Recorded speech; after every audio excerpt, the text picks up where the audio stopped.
Hello, everyone. Welcome to Sanity, our final episode. As you can see, everyone is all hyped. For dancing. You know, they get going with it. I apologize. My No, you don't. No, I don't. No, this is revenge. Anyway, my name is Headshot. I use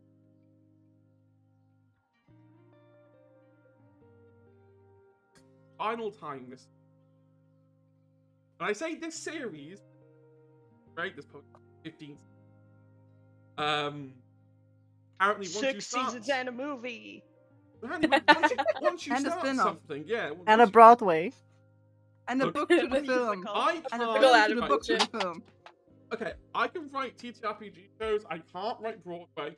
I can't write movies. I can't write music. So We'll take the fan fiction a bit too far, Henge. Yeah. Don't underestimate our Jasmine- power. Jasmine, you just make the music, I write the screenplay, everything's gonna be fine. Yeah, that's perfect. and I'll just sit here looking at the royalty checks. There's money in these. Anyway, bit of audio. Where? Hey, Huh. Oh, on. Is that a bit better? The mic is so.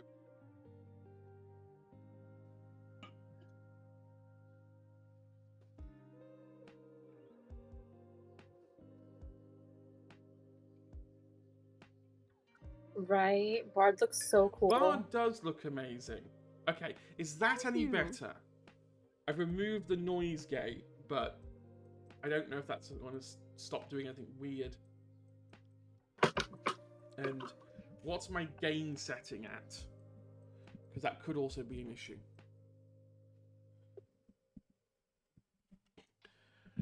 Okay, how's that?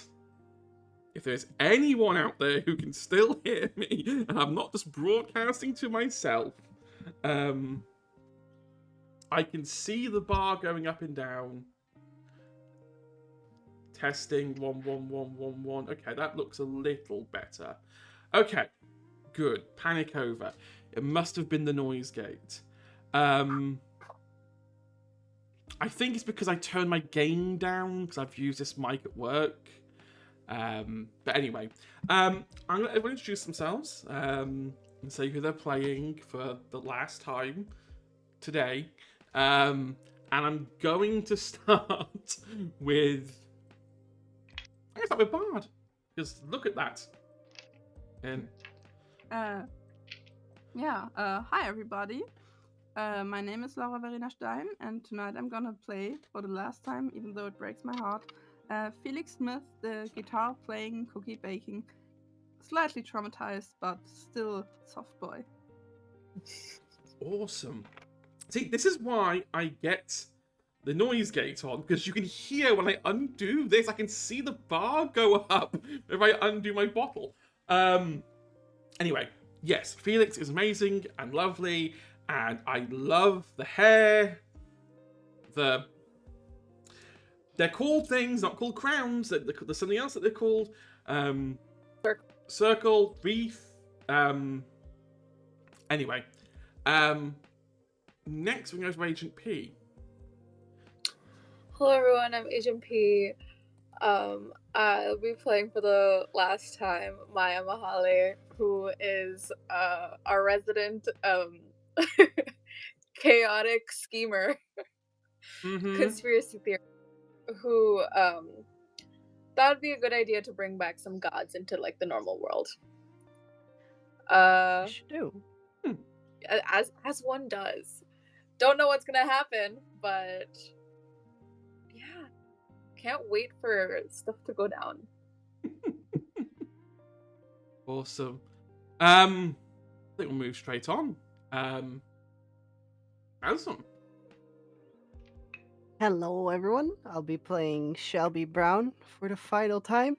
Our Necromancing dancing queen with murderous intent. Oh, what will we do with her? I mean, if we get to the end of this episode and Amanda has not been murdered, I would call that a win. I would say that Shelby No. has not done a great job. And look, Where's the nearest gun? and it's the United Just States. straight up jump magic. Just where's the gun? Look, Load the gun, Shelby. look, it's the United States, Ask the so book about probably the not gun. more than a couple, than a couple 10 to 15 feet. Oh god, oh no, what have I done? Anyway, Mother, I'll require your gun. Anyway. Oh, please, if there's any divine being up there, please help me. You gave them to us. We have the help now. Yes, I gave the gods away, bugger. Anne. Hi, I'm Anne. My pronouns are she, her, and for the last time, at least this version, I will be playing Penny Chase tonight, who is feeling a lot of things, mostly just over it and ready for everything to be done. Penny is just done. That's it now. I want to go home. I've done what I need to do. Please go home. I want to get engaged to my boyfriend before I go to college. I mean,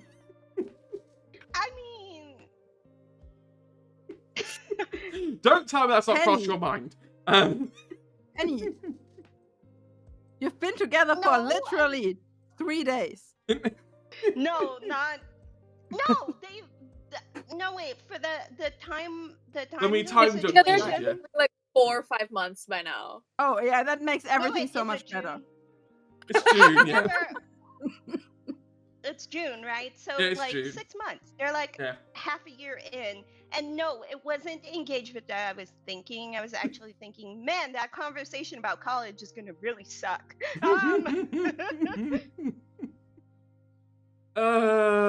Okay.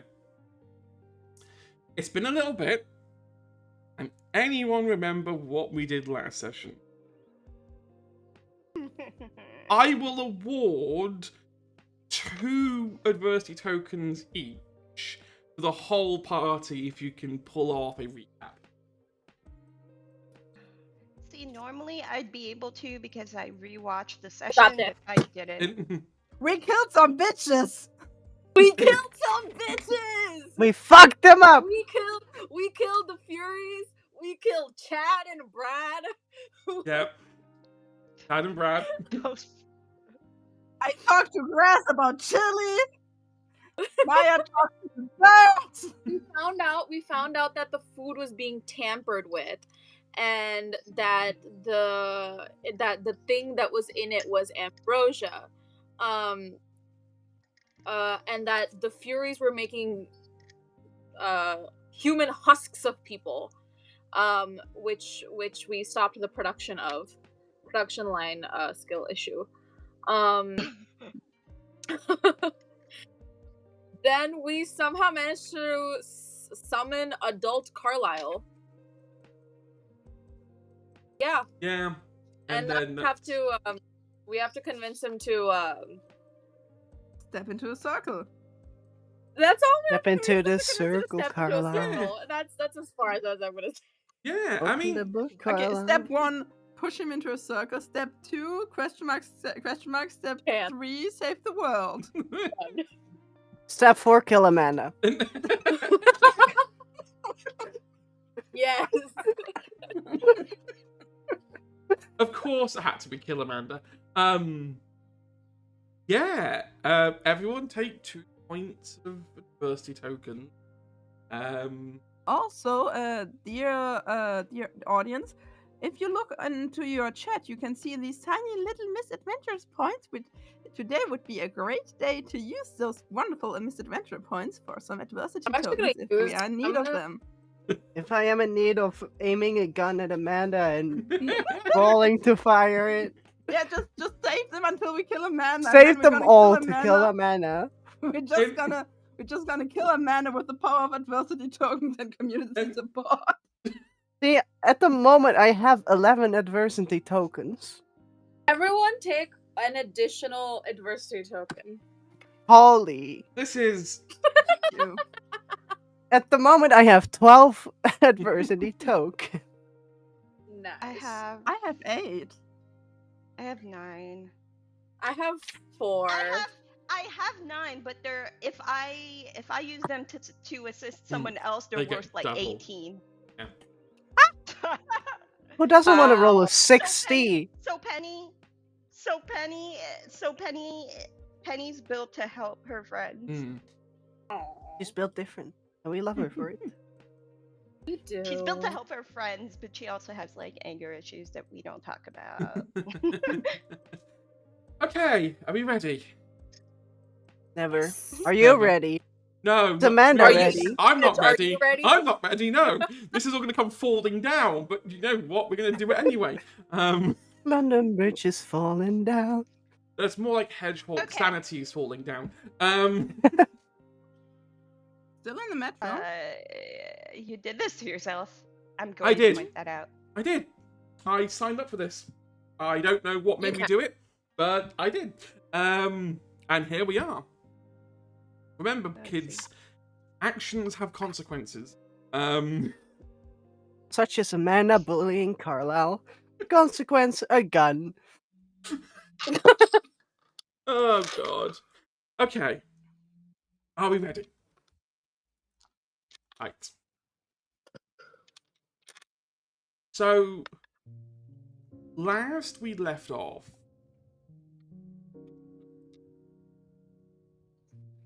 Carlisle had finished showing, I believe it was Maya and Shelby, the completed version of the book that that Shelby has been lugging around this whole series. That, fun fact, was never supposed to have left the library. And somehow became a thing. So now there are 2 copies of the book. The prophecy essentially reinforced what Maya and had already seen in the book, along with Shelby and the drawings. There was a lot more in this version, detailing the past. About how Carlisle had already done this 8 times before. And every time he reached 21, when he should die, he finds a way to reverse time back to when he was 7 years old, and time plays out again. However, even the book acknowledges that this time is the last. And that in order to save this version of Tanner, he's going to have to use all of his magic to reinforce the barrier. The moment is flickering and cracking and starting to fall apart as the underworld and the overworld are crushing down on little filler chocolate filler earth. In the middle, there's 2 slabs of cake. I will not drop that the universe is a cake.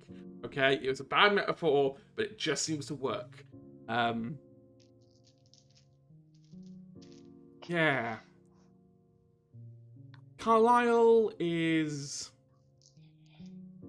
not saying anything at this point. They've closed the book, and he's sort of looking at you 4. And you get the impression that he's trying to remember who you are.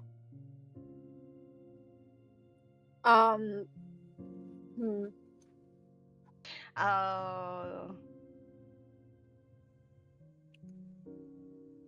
Maya's gonna like reintroduce herself. Mm.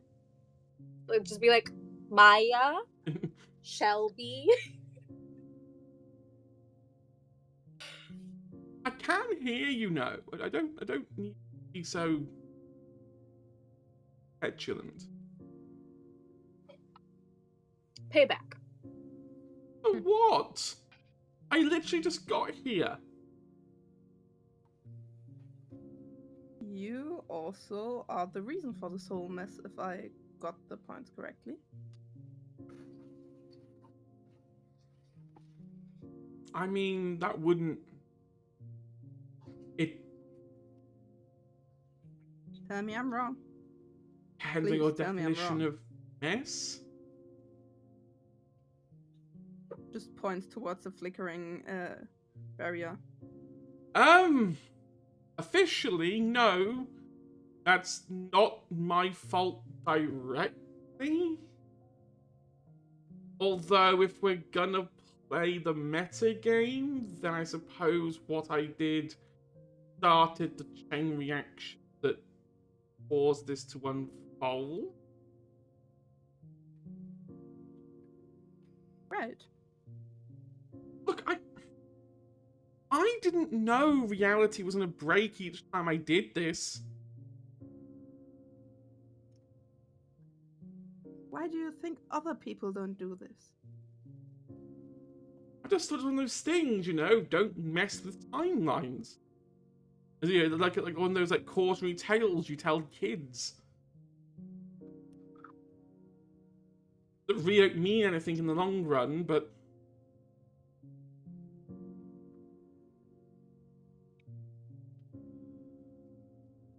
and things get weird. Like people who I've never met appear in timelines. Some they do, some they don't.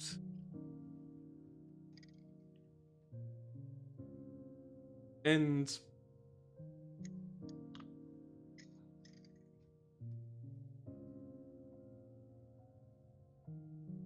I just wanted to live a bit longer.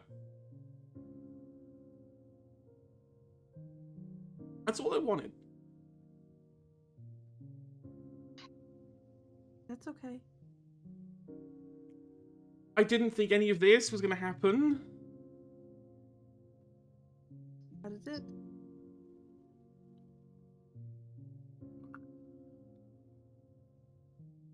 I just...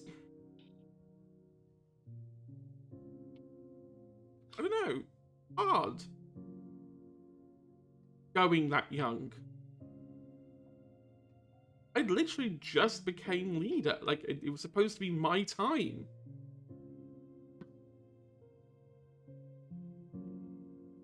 And then I found the book, and I found the magic, and I found the chronomancy.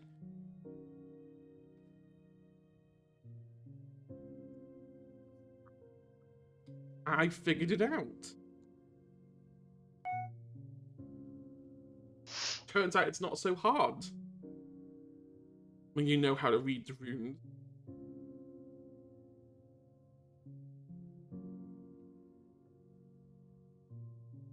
But We're all gonna die, Carlisle. All of us. With you or with you.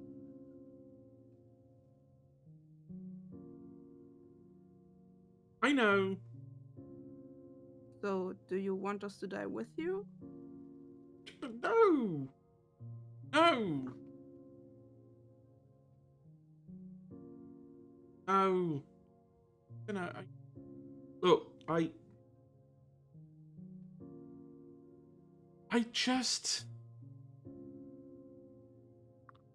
realize this has gotten out of hand. There has to be a way we can stabilize reality without me, while keeping me here. Because I'm out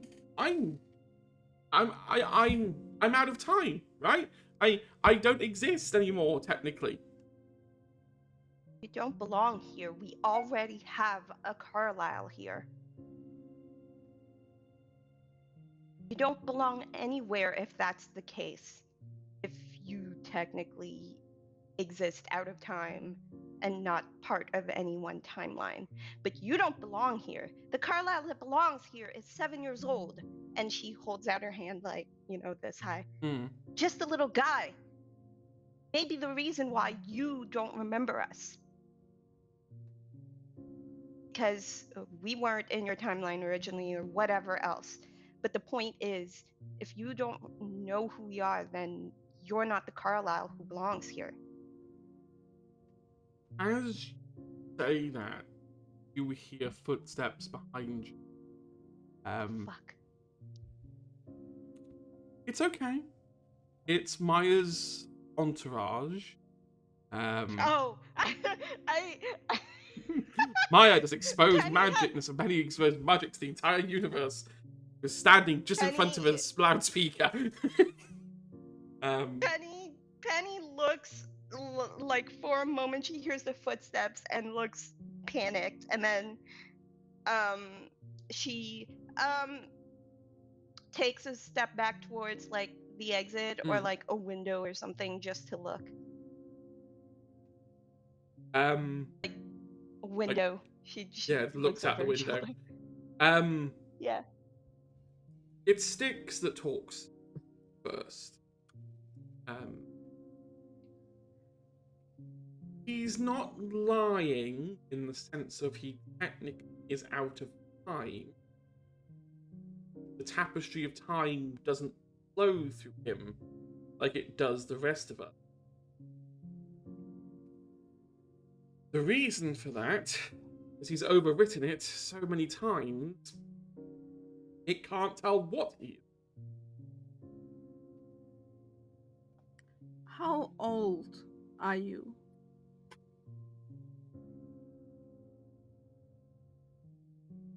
Carlisle, how old are you? How are we counting? What is the oldest you've ever been before you started the circle again? 21 years, 36 days. And you have never been older? No. I mean, we could change that. How are you gonna change? Every time I reach 20 and 36, I have to rewind time, I die.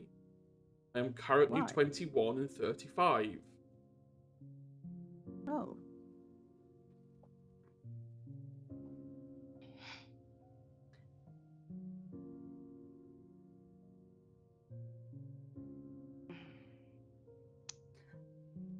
Maya, Shelby, Penny, you're smarter than me. What would happen if we gave him a cookie? He would physically age, I guess. Yeah.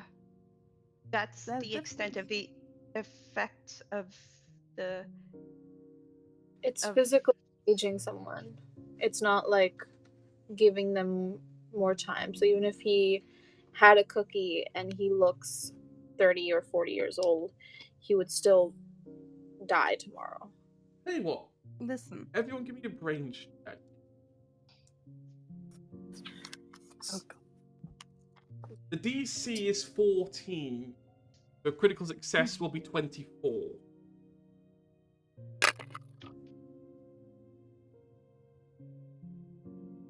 Remember... What was the DC again? Wait, this explodes, right?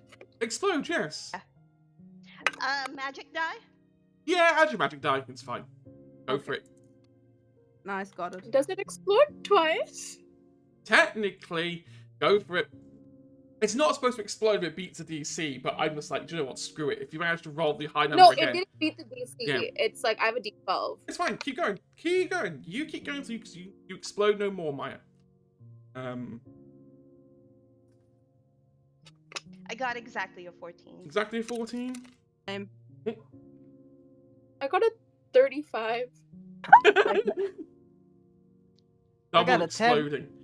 Okay, so from the top. Shelby, you have no idea what would happen if you fed Carlisle a cookie.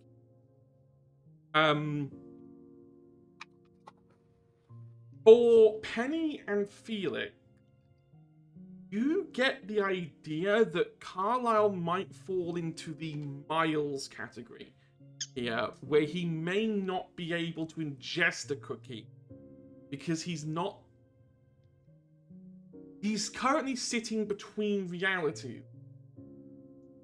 So whether it's possible to aid someone, we're not quite sure. Maya, you dig deep into that grey matter in your brain and start connecting all of the dots of all the times you've seen other people eat and all the times you've seen weird astral it, basically. You get the impression that while a normal cookie would just physically aid, you get the impression that Carlisle would actually aid if he was to eat. Oh. Okay. For the same reason that Felix and Penny believe that he can't eat. The reason is that Carlisle doesn't follow the same rules as everyone else around him, because he's essentially outside of the rules. Furthermore, you then have a bit of a revelation. Oh no. If the cookies would work on Carlisle, what would feeding him ambrosia do?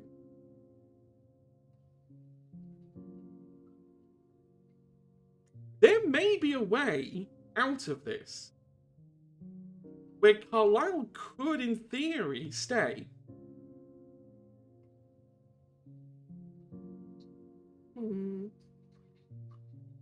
But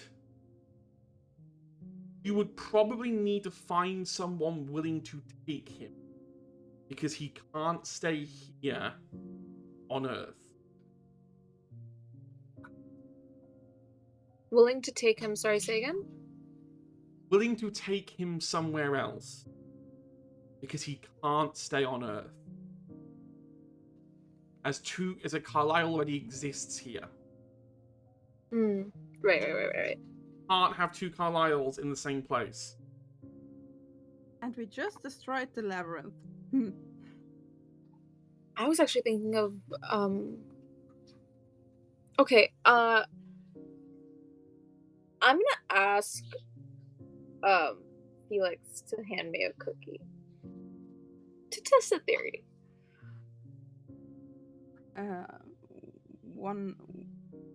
How potent? A month. I that take potent. out one of the sunflower cookies and give it to her. I'm gonna hand it to Carlisle and say, eat this.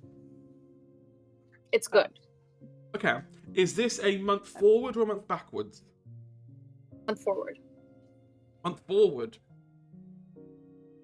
Yeah. Quick question. Mhm. If we gave him that, wouldn't he like age of the one day and the fucking world would end? Hypothetical question. Hypothetically, probably. Now, if you were to send him a month backwards,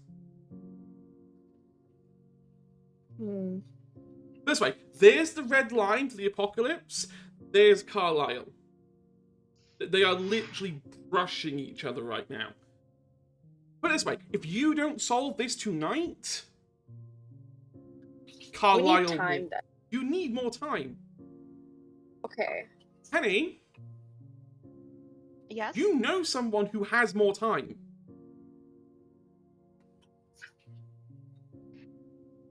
Aaron? No, wait. Yeah. Okay. I am fairly certain with Aaron being such a klutz at keeping secrets, he probably showed you the pocket watch at some point. Yeah. No, I think he actually showed it to me when he got it, right? Oh, you did, Oh, yes. fuck! Yeah, I forgot about that. Ugh. Okay. Wait. Oh, okay. Penny clocks the conversation. Does the more time comment happen in character, by the way? Like, we need more time. Was that something she heard? More time was definitely out loud.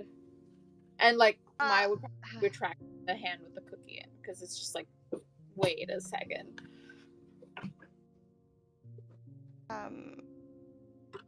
She sends a text very discreetly to Aaron that just says,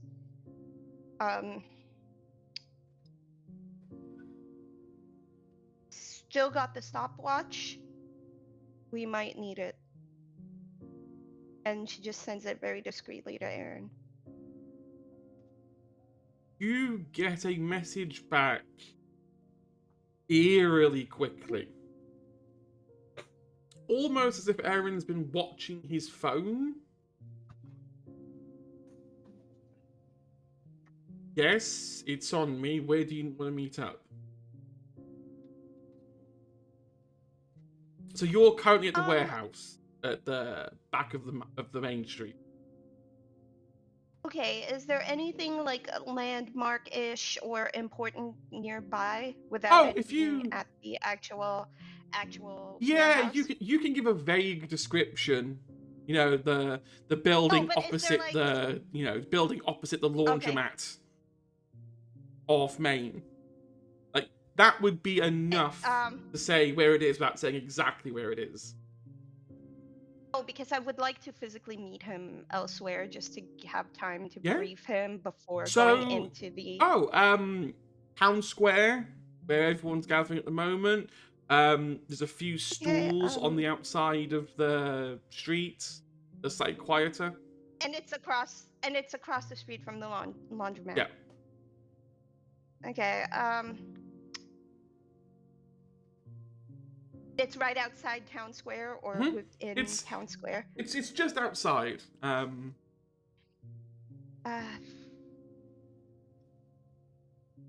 Meet me at the laundromat right outside Town Square where it's quieter. He just sends one letter back, which is just K.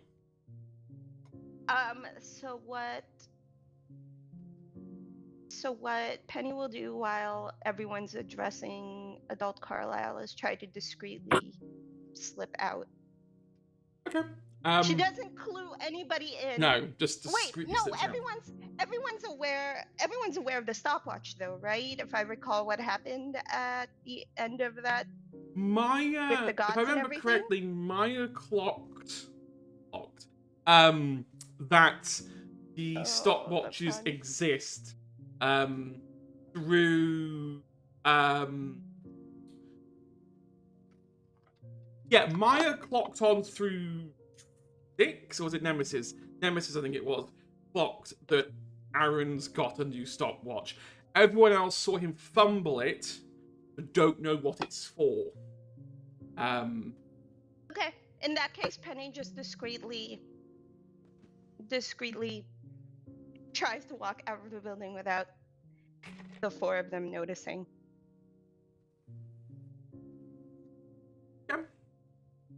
The gods are also here, right? Oh yeah, the four gods are. So the five gods are here because guess who keeps forgetting your boy Hermes? Guess who keeps forgetting that Hermes is here, and Hermes loves that for himself. One thing Hermes loves is being forgotten. No. Good for him. Happens a lot. Ironically, it's actually Hermes that is most likely to spot you leaving. As Hermes is the one who likes to not be noticed. She just hold it. If it's Hermes who's just vibing there, Yeah. Look. out. Hermes is Don't. used to other gods giving him shit. So he's just gonna Penny say does nothing. not stop. Penny does not stop to give him shit for a change. Like Penny just like she doesn't know Hermes that well, but she understands discretion. So enough. she's just like, No, you quietly slip suspicious. out. Don't be No one really clocks you. Hermes knows you're gone, but Hermes ain't saying shit. Snitches get stitches. You're fine on that one. Aaron's already there by the time you get there. Again, it's almost like he was already there. is that weird to me? Like, is it some like, I mean, or the was he fact that just he happened to be look. just happened to be conveniently placed? Even for remind me what your brain die is again. B12.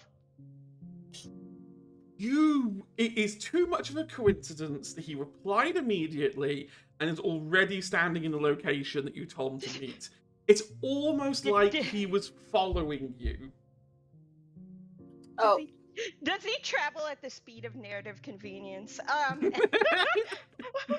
He moves at the speed at which I decide at the moment. That's called narrative convenience. Look, it's Schrodinger's speed. If you don't observe him, how fast is he?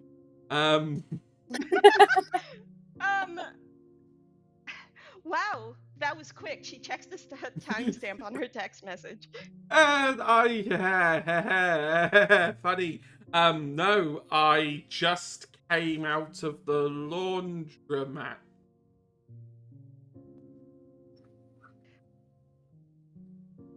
I had to clean some clothes, which I don't have with me. I think I left them inside. If there's one thing I've learned in the last 6 months, it's that you're a terrible liar.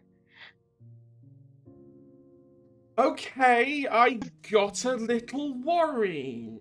I saw you and your friends doing that thing you do when you're investigating, that little... You've seen it, right? The way Maya swaggers when she's on the way to, like, she knows something. Yeah. You know, you should have seen her in the concern astral is plane. very touching. It was like a golden retriever. It's like watching the energy, like going to find the mystery. Yeah. No, that sounds very much like Maya. I wouldn't compare her to a golden retriever to her face, but Oh no! I would never do that. Please don't tell her that, okay? I like my face, and unlike you, I have to survive another year of this. Wait. Huh? Wait. What do you mean another year? I thought we were. I shouldn't have said that. I suppose I'll say it now. I'm not going to college.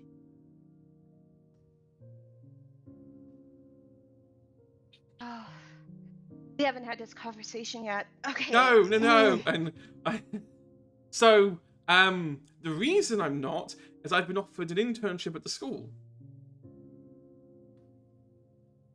Plus, I kind of wanted to stay nearby because of Ellie. So, I kind of forced an excuse to stay. But I didn't want to do the whole thing of, like, letting you down because I know how much college means to you. And why am I having this conversation now? No. We're getting sidetracked. So we stepped into some kind of weird time paradox. There is an adult version of Carlisle in the warehouse across the street, and if he survives to tomorrow, the world's gonna end, and we need to convince him to repair the barrier. Then Maya said we need more time, and then I just thought about So that's the stopwatch weird and... distortion. Yeah. Didn't you not see it? We were kind of in a building. No. Look at me. Right? Focus your astral vision and look at the building again. I am going to try to focus the astral vision. What do I see? You see what looks like a black hole surrounding Carlisle.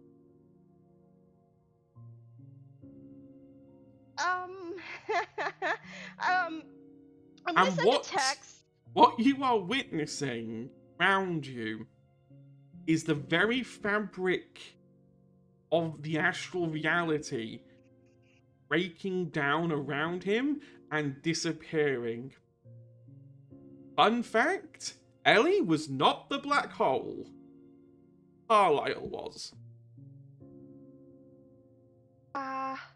So Penny tries to relay this succinctly in the group thread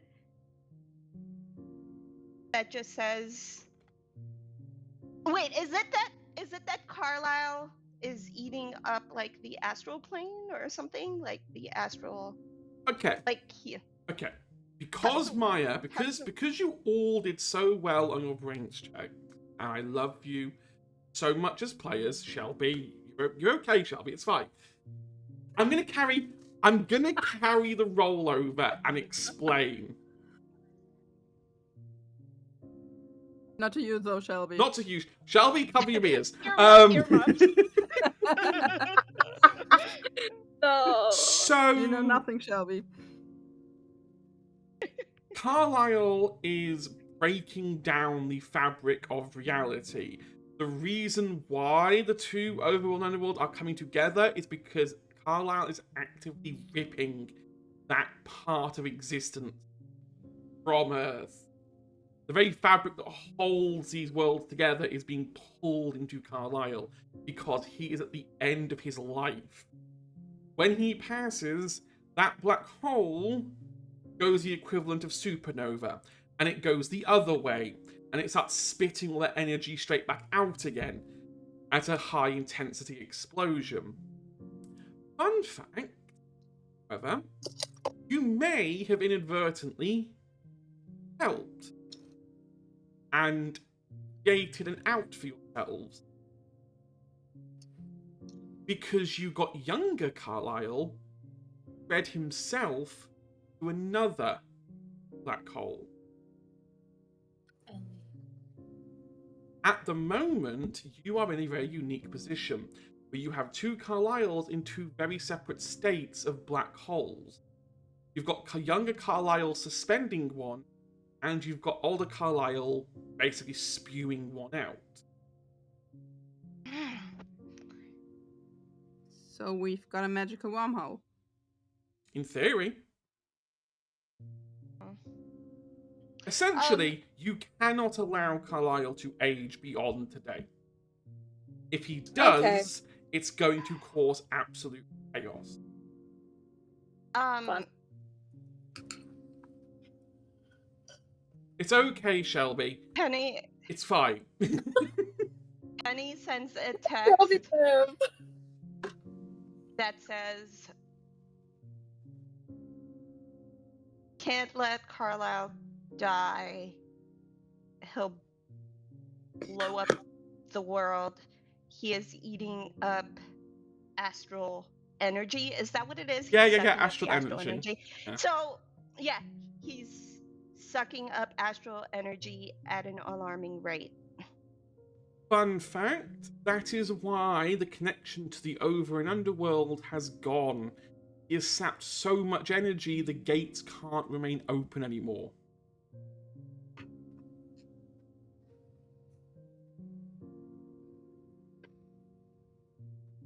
Do you write he can't age, or do you write he can't die? He can't age. No, I say he can't. Because right now you said he can't die. Oh, wait, is it?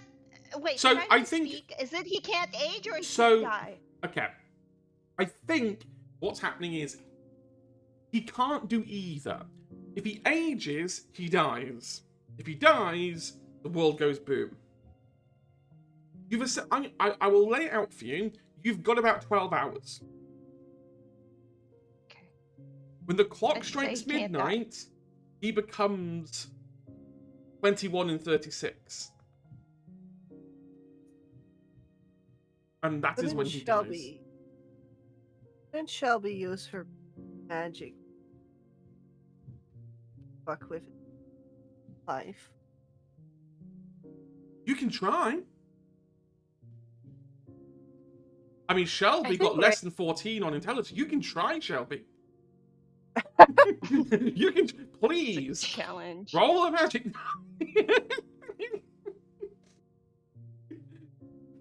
Shelby, describe how the whole of reality ends itself. Anyway.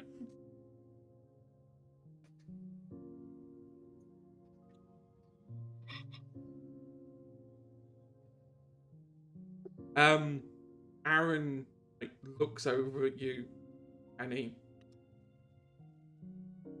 said you needed more time.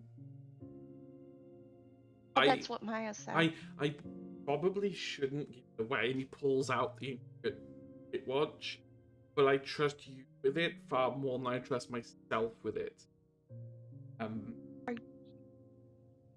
Wait. Just, I think if you all touch each other before it's activated, should all be under the effect. I think. Do you think it would work if I put everyone under a barrier? It would just affect the people in the barrier? It would be a stretch, but I don't see why not. I don't know, it's just a thought.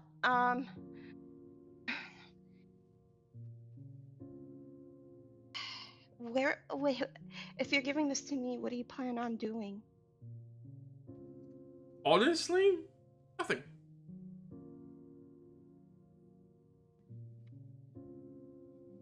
I will probably make this worse. And if this is so important to you, then I know the best thing I can do is just sit back and let you do what you need to do, Penny. And whatever happens, I'll be here with my not actual laundry, and wait to help.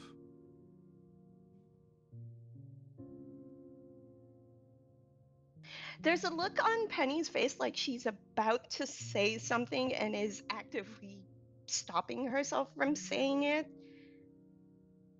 And she, instead of saying what she intended to say, she just says, I can't imagine you making this any worse.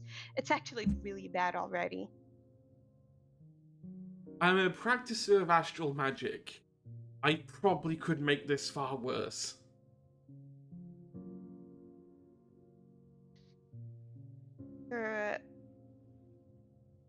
You're a specialist in astral magic. Is there any way you can make this better? And she's looking with her astral sight at the fucking black hole. You're in a unique position that me and my friends are not with this specialized information. And if this is an astral problem, maybe there's an astral solution. I mean, yeah, sure. Let me just wave astral fix everything. Look, I'm not Maya, okay? I don't have the brain power to put two and two together. I mean, I'll be honest, she did all the work when we were in the astral plane. I don't think I was allowed to do any of the work.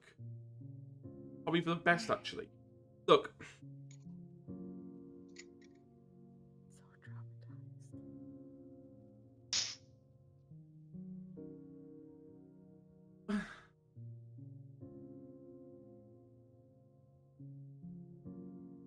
I remember reading in a science lesson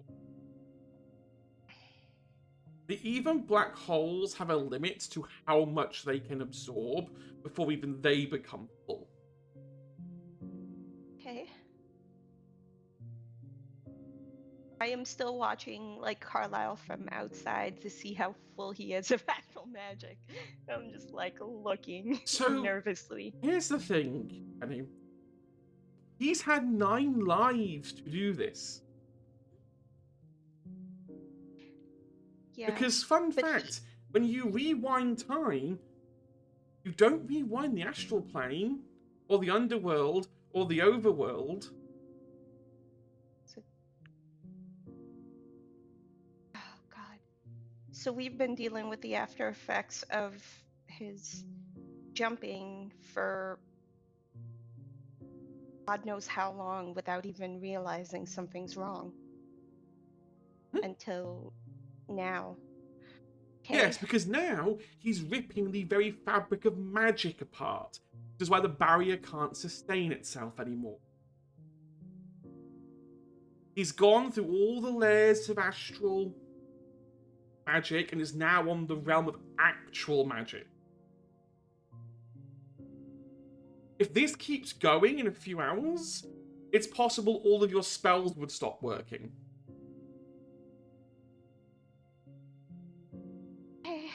Okay. But what I was saying was, it's possible to make him full. What if you took him into the astral plane? Because even if he detonated, it would just be The astral pushing plane. astral magic back into astral magic. Right? Do you Worst think that would be case enough to restore the astral plane? Potentially. I mean, after all, he's the one sucking it out of existence. He must be. So in a sense, we bring him to what's left of the astral plane and we make him put it all back. Wait a minute. But Isn't the barrier a direct connection to the astral plane in and of itself? I'm sure I read that's what Yeah? Cordelia did. Bless you. yeah. So, Okay.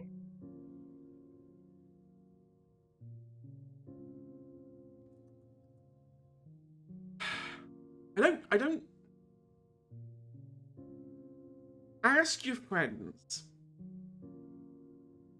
Is it worth putting Carlisle in the barrier circle? Or maybe put him in the astral? And if anyone asks, I never said those things. They go horrifically wrong. I don't want Maya's last words to be, I told you so, Aaron.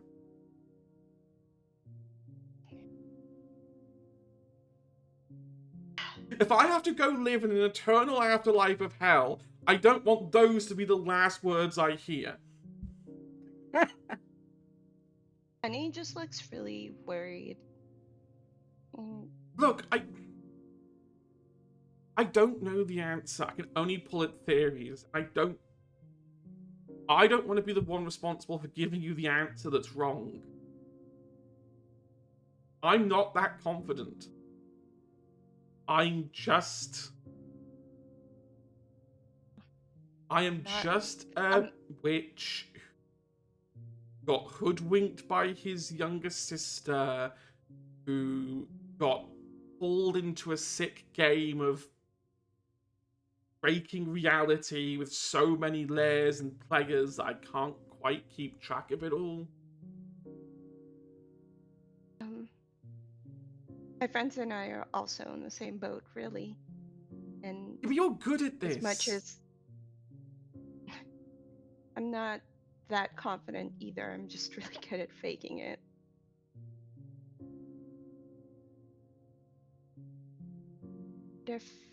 What if this all goes wrong and we don't figure it out?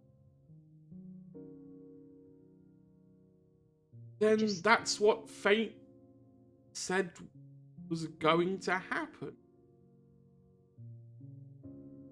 If it all goes wrong and everything ends, I want you there with me. I can go. I just don't want to say anything. You don't have to if you don't want to. And she looks at the pocket watch that he handed her and just says, I can't be the one to use this. This doesn't belong to me. And she hands it back. And she says, go with your gut. It's the only thing you can trust even more than me. Oh, you poor And sweet. Trusting Aaron with his gut. Oh, you poor sweet innocent child. look, we're all trying to win this game by the power of love and friendship, so He instinctively. it's a penny thing to say. He instinctively goes to activate the pocket watch there and then. In a kind of trust your Her gut. hand- When he clicks it, however, nothing stops. It's wrong. I look at it with astral vision. What do I see? This is a spent clock. Wait. What happened to your stopwatch? I don't There's know. no actual I've not. magic radiating from it. I've not used it. It's Oh, that little bitch. Wait, I know the answer to this. My Agent P's having a moment. Was like, I actually remember this from that one episode. I was there. I saw it with my own 2 eyes. Actually, yeah, you were the only person, Okay. Maya, that actually saw this. So you would be the only one who'd actually know why that watch isn't working. right. All right. Well, we just don't tell anyone we had this conversation. It's a good thing I walked out and didn't tell anyone what I was doing. I will preface this, Anne, by saying the reason why Agent P is bouncing up and down is because Lucas used a watch at the play. Everyone assumed it was his watch.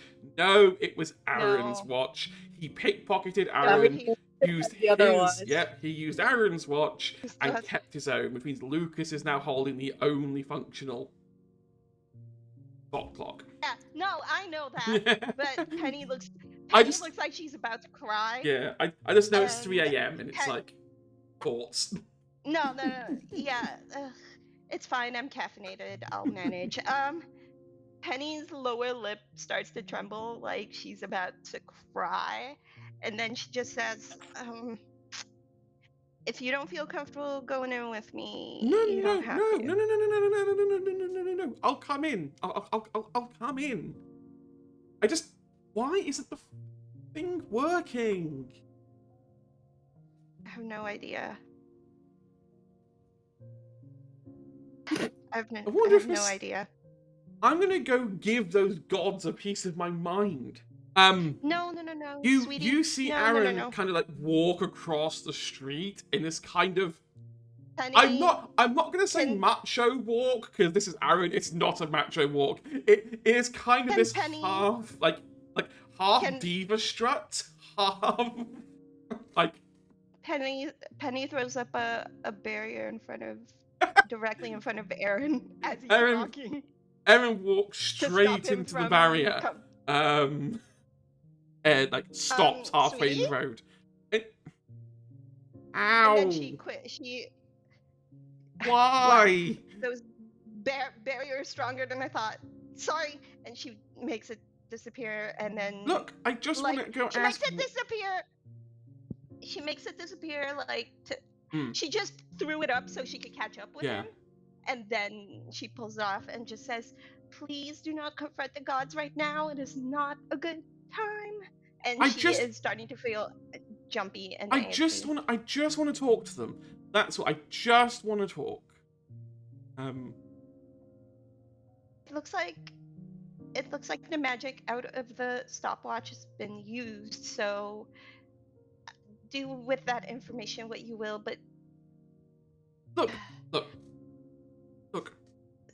They may be gods, but right now they're next to useless. I know. It's fine. Like I said, I just want to talk. I trust you, Penny. So trust me. trust them. Don't Neither know do them. I. They Look, might. let's just go. Okay? She grabs his hand kind Mm-hmm. of out of like need to be reassured as they're walking across the street. They just keep, and then she says, if you really want to talk to them, do what you need to do. I'll go tell everyone what we talked about. Aaron walks Not all in. of it. Yeah, Just Aaron some of it. walks in. And the first thing he says, he's trying to sound intimidating, but remember, this is Aaron. So he shouts "Oi!" and it doesn't really come across that intimidating. As he goes over to Hephaestus, Apollo, Nemesis and Styx, and Hermes, and kind of like throws the pocket watch at Nemesis, who just grabs it, and he's like, "Do you guys stop making shitty, crap, faulty merchandise? I was given a blessing, and it doesn't even work when I need it to. Some helpful gods you are." It doesn't work? Penny, No, it doesn't Penny work. just- Have you tried giving Penny it to just- Hephaestus? Hephaestus takes the watch from Nemesis, looks at it. "No, this has been used. Knowing you're in comp dash, you probably fell over and activated it by mistake."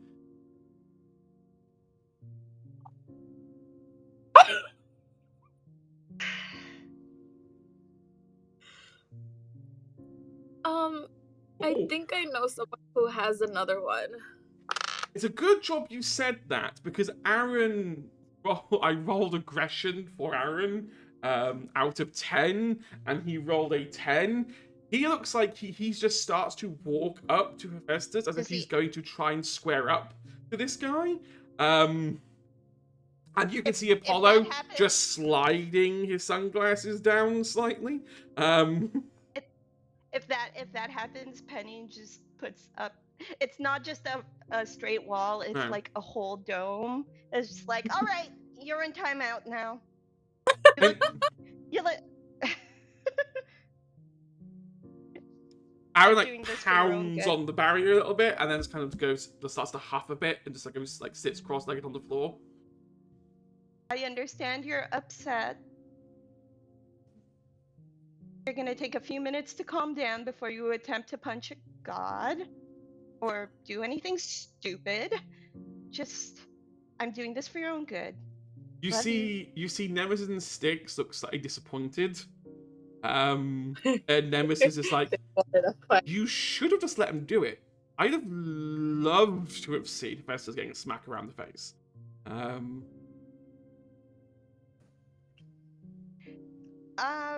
Yeah, Anyway. if I thought that's what was going to happen, I would have let it happen.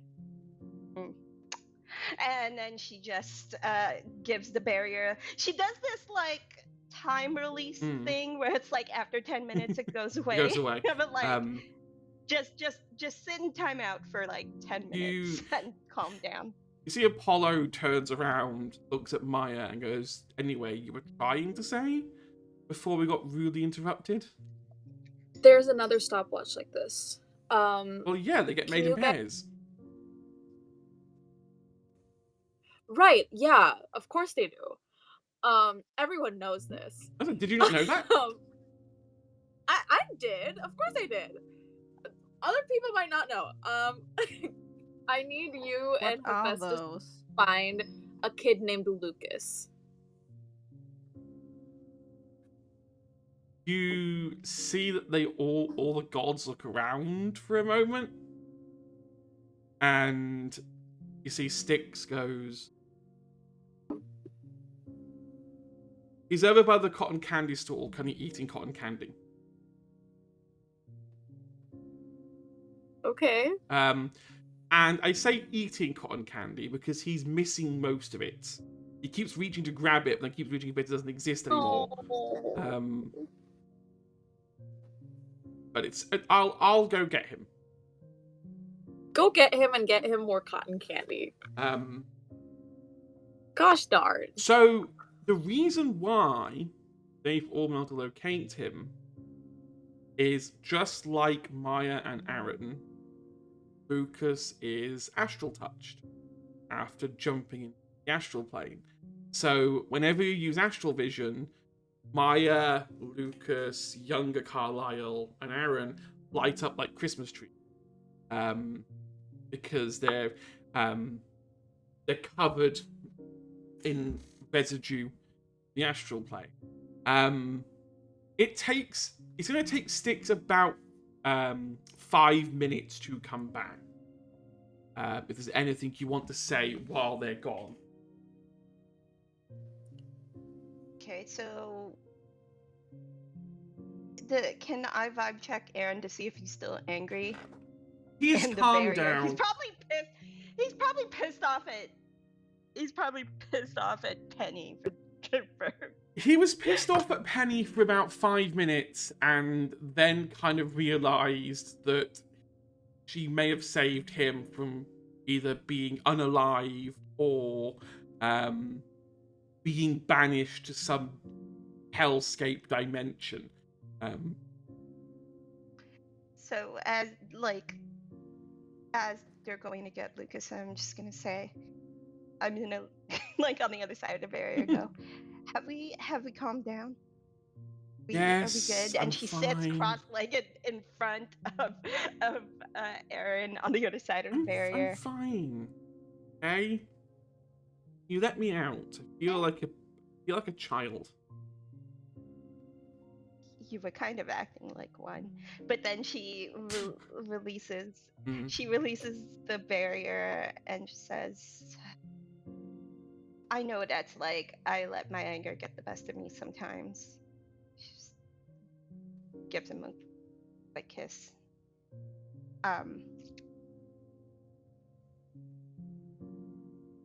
I'd kiss you back, but I don't want to make this some sort of weird love moment. They're all looking at us. No. You didn't have to say it. It looks like Nemesis is going to throw up. See, now I would have kissed you a bit longer then if I knew that. You she see, just makes a joke. You see that Aaron tries to kiss you, but does that awkward fumble at the last minute, and ends up basically ramming your noses together. And Nemesis just stands there and is just like, do I have to take control every time you kiss? Oof. Penny hear that? All while this Penny hears that, right? Oh, Penny hears that. All the while, you've got adult Carlisle standing at the back of this huddle, very confused over what the hell is going on with everyone. He can stay confused. Sounds like a skill issue.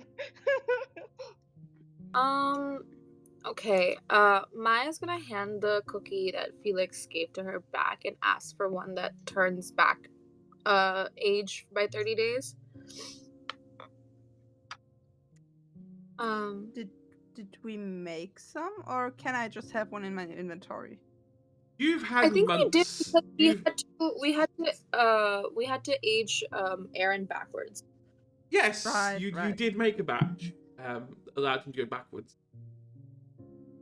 I'm gonna hand the cookie over to Carlisle and be like, for now, all we need is time. And since you don't have much, this will probably help with that. And I'm gonna give the cookie to Carlisle.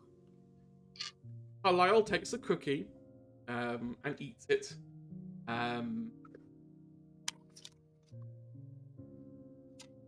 What you all witness is something that you can't quite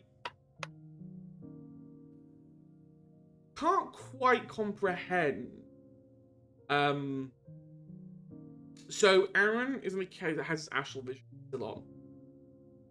And so do the gods. Yeah, Penny probably still has astral vision on as well. As Carlisle eats his cookie, everyone doesn't use astral vision. Carlisle flicker, like the barrier flickers. To anyone seeing it in astral vision, you watch as a large cloud of astral energy explodes out of this black hole and fills the atmosphere.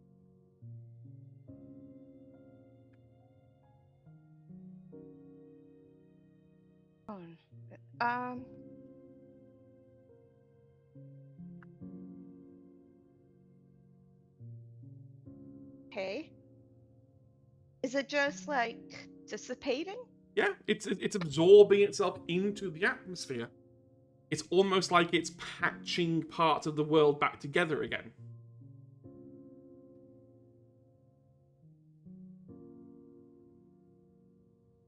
Because what you have essentially done is you've pushed Carlisle back down the timeline. So the 30 days of astral energy that he would have absorbed has now gone back into the universe. Essentially, this boils down to your moral preference. You could make Carlisle go into the barrier circle and release all of his energy at once. It will kill him because he will no longer exist. You could feed him so many cookies or a similar device that you literally age him all the way back his original Universe 1 self before he did all of this. That would then leave you with a Carlisle out of universe who needs to go somewhere.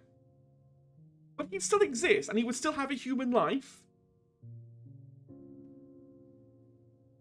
Because he's out of his universe, he can't die by the event that would have killed him, because it's not his universe, so he can't die that way. He will just age like a normal human, and assuming he doesn't annoy anyone or do anything that would get him killed, he will just die of old age. Didn't we have Yeah, it's like kind of perfect. Also, like, correct me if I'm wrong, but like the whole thing, thing that Ellie had inside of her that broke down the labyrinth, wasn't that a portal to Olympus? Technically, yes. In theory, it should restore itself. If you push Carlisle back far enough, or you release enough energy from... Here's the thing. If you solve Carlisle, you'll solve Ellie. Because Ellie wouldn't have had a chance for that to happen yet. That's not my question. My question is, could we use the portal in Ellie to shove Carlisle to Olympus with a big bag of cookies so he can go back to his own age and he can have a happy long life among the gods who can all fight with each other to adopt him? We would have to do that the other way around, that we would have to first age him back to this thing so that the astral magic goes back into the world so that portal works. Yeah, if you push Carlisle, it has to be the other way. Yeah. We can't do the portal and then he ages back. He has to age back first before using the portal. And the thing is, we don't technically even need to use the portal, because once the portal is restored and the gods can go freely here and there, we can have the gods take Carlisle to like the astral plane or Olympus or anywhere else that isn't this universe. Maybe not hell. Let's not go there. Although Hades might be. Nah, I believe it's rather a place for Amanda. Potent cookies is the way to go, I guess. So we wouldn't need to age something backwards, but forwards. No, we have to age it backwards, but it has to be really potent, because so, like, Carlisle we have spent to, what?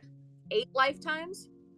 You need 8 to of his you life. need to find 166 years. That's a tree. That is a tree. That's a tree. That is just a tree. Shelby. Shelby, do you want to kill a tree? No. Do you want to plant just- a tree? We take the age from him and put it into a tree. We should Shelby. plant a tree in the No. middle of the Coven household to annoy Amanda. Shelby, Yes. what is your strongest die? It's fight. Roll me a DC 15 fight check. With or without magic die? With your magic die.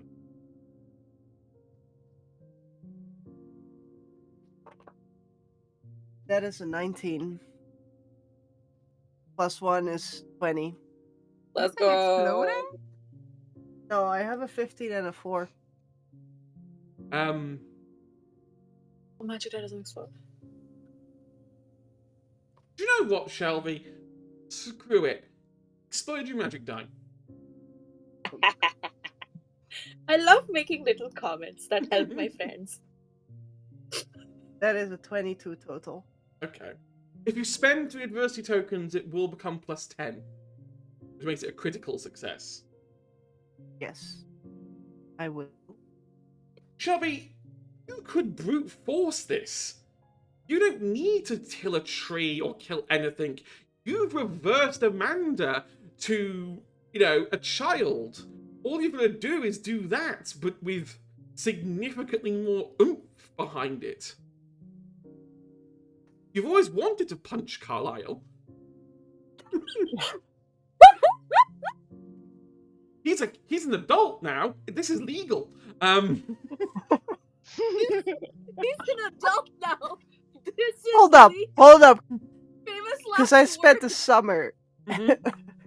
I spent this summer helping him, You did, yes. how do we say, lose control Yes. with his barrier magic. I mean, I look, don't think. Look. You're never going to kill Amanda. Adult Carlisle is the closest to an Aston you're going to be able to punch. Okay, but I see this as a it challenge. would be hilarious if we could just annoy Amanda with a tree in the middle of the I mean, yes, you can plant a tree in the middle if you want. But in theory, Kill Carlisle and turn him into a tree. No. in theory, Shelby has done it before. She has. Shelby has created energy, age reversing energy from their own magical reserves before. It wouldn't go beyond. I mean, it would be a hell of a spell. Let's make that clear. It would have to be a hell of a cast. But then again, Shelby has also done that once before with a spell that should have broke before and pushed through. You Do could we have to mix do it all at once? Huh? No. You can pull back Carlisle down that track as fast as you like.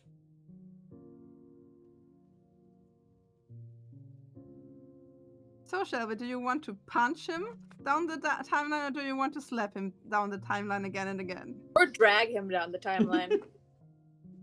I'm getting options. Slowly. Hunt him down the timeline. We still need Play a place football for with all him. the energy to go. Would that just automatically go back to the barrier? Or would we need to, Yeah. So basically what you're doing is you're grabbing a clock and you're pulling it backwards. As it goes backwards, the energy that he would have absorbed goes back to where it came from. So you've got the ultimate Control-Alt-Delete, Control-Z undo here. As long as you can push Carlisle back down the timeline and not push him a single point forward beyond the red line, you're fine. Open the stopwatch. What's the red Shelby. line? The red Like, I line believe is 21 years and 36 days. Like the other one. We're a little bit Yeah. before that anyway right now. Yeah, right? right now you're at 21 yeah. years and 5 days. So you've got 31 So we're like, days. we till have like a little Oblivion. buffer. We have like a little buffer period. Yeah. If you accidentally age him now, you've got a bit of a buffer to help you. Yeah. Lovely. You know, Hunting Hedge, down if you the say it like timeline. that, it's not a good power to put into the hands of teenagers, no, is it? No, it's not. To accidentally age people. You know, I think Aaron would much appreciate not to be accidentally aged any further. Yeah. You know, So, this whole thing. Chubby's gonna need to have a talk with Carlisle and a big one. I will say thank you for the adversity token, Joshua. Ooh. You know what? I will say everyone can take one. It's the last episode. Yeah. What an adversity token becomes an adversity token for everyone. Why not? It's the final episode. Go crazy with it. Yeah, at the moment, Adult Carlisle is just standing at the back of this huddle of people.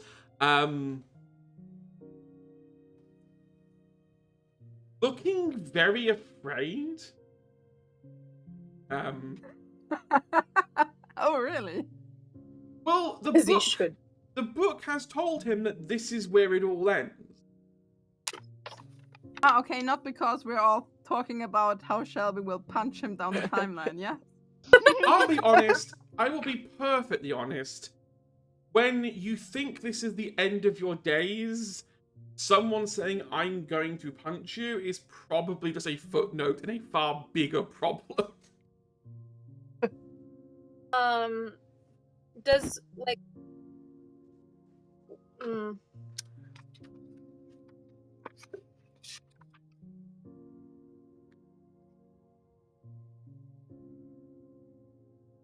Never mind. But okay, so let's collect what we've have so far. We have the Shelby Karate special. We have tried to talk him into releasing everything at once. We have some. No, Maya didn't share the thing about that brother, didn't she? What? Like, you have the information, but Felix doesn't have the information about the About ambrosia. what? Did you? That we. Oh, yeah, no, about the ambrosia, no, I don't think I've told anyone. Yeah. I actually need to, like, hold on. I need to, like, read my notes before I say anything about that.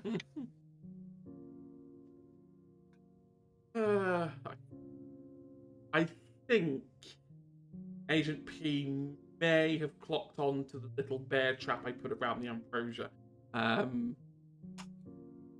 Thinking if I put an easy solution in front of you, you might just go, "Ooh!" grab the solution, and then she may have made. I mean, it will straight up kill him.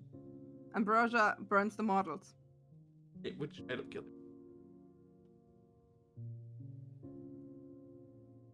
Even out of reality, Carlisle couldn't survive ambrosia.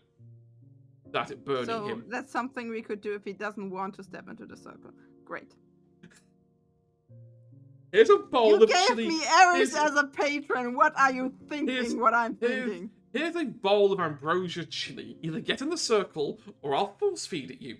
No, it's just another cookie. An ambrosia cookie. Yeah, your options essentially are you can either age Carlisle back, which would give you a Carlisle at the end you need to deal with, or you could just put him in the circle, tell him to release all his energy in one go, and that will end that version of Carlisle, but all the energy will be expended and everything will be fine. Using Penny's theory, you could send him into the astral plane with Charon and then deliberately detonate Carlisle in there. And that would cause a massive rupture of astral energy in the physical plane itself, which would then, in theory, filter out into the real world as a kind of a slow release. I'll be honest, You kind of found all of the solutions far quicker than I thought you'd find the solution. But we will find the secret ending. The secret or the secret. What fifth would happen option or if we whatever. would listen? We have a wormhole. Goes in one end, goes in the other. What's the wormhole? Like, what's the space in between? So technically, a wormhole has no space in between. A wormhole is 2 pinch points of time. On one side is A and one side is B. When you hit the A side, you become part of the B side, and then you go in reverse and get spat at the other end. Okay. Also, Listen. you do not necessarily know, and you can't know for certain, if the hole in Ellie and the hole in Carlisle are the same holes. They could go to 2 very different places. Also, not every black hole is a wormhole. There are some black holes that are just black holes, and there are some that are wormholes. You would be taking a 50-50 gamble into throwing Carlisle into it and hoping he comes out the other end. I mean, the thing is, what I was thinking is, like, this is reality, and if you have a wormhole, I know it's the most basic shit seen in every sci-fi movie. You push reality in, out, right? Yep. Let's say this is the wormhole and this is the wormhole. My idea is this. But that's still creating another... He'll be stuck in the loop, but the loop would solve itself. It's like a Möbius band. Oh, you're thinking about suspending Carlisle in a timeless existence.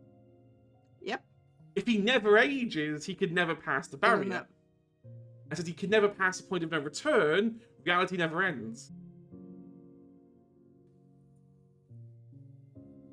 Possible. There are other ways of doing it. Throwing him into Ellie may not be the smartest way to do it, but you're on the right track of an idea. I'm gonna tell the others about the ambrosia. Okay. I'm gonna say he's that with us, or while he's not with us? No, while he's with us, because Carlisle could also help make sense about it. Because what happened is the crows technically found that the furies were spiking the chili with ambrosia, but that's not what they were giving everyone else. They were giving the witches and the humans, or the non-magic people, whatever. They were giving chili with hypnotic potions. So where was the chili with the ambrosia going? Why did they get the ambrosia? I'm also going to tell them that I'm going to ask Apollo this as well. I'm going to have Apollo come in. We need help.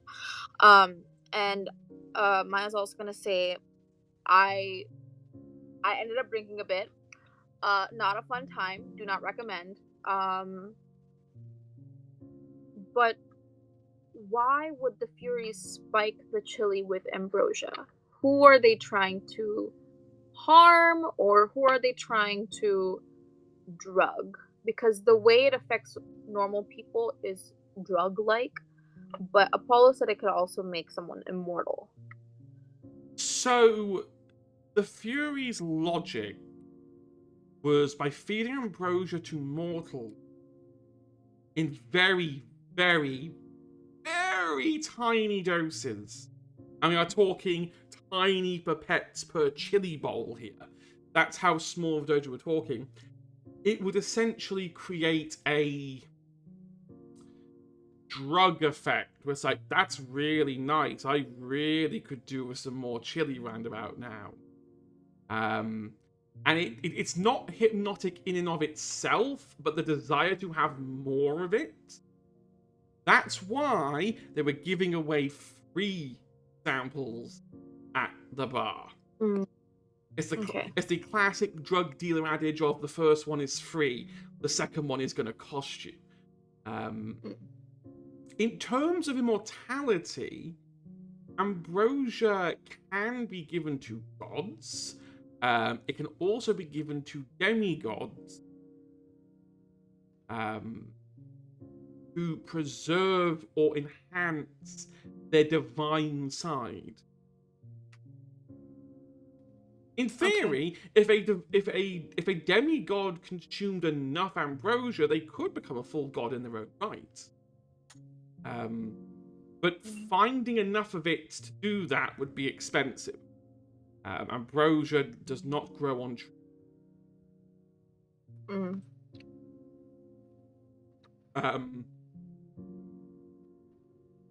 You could feed some of it to Carlisle.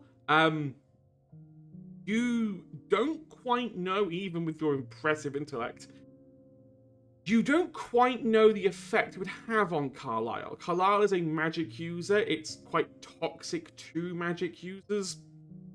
But then again, Carlisle's so out of reality right now. Is he actually still a magic user? I mean, no one's actually asked him, can he cast magic?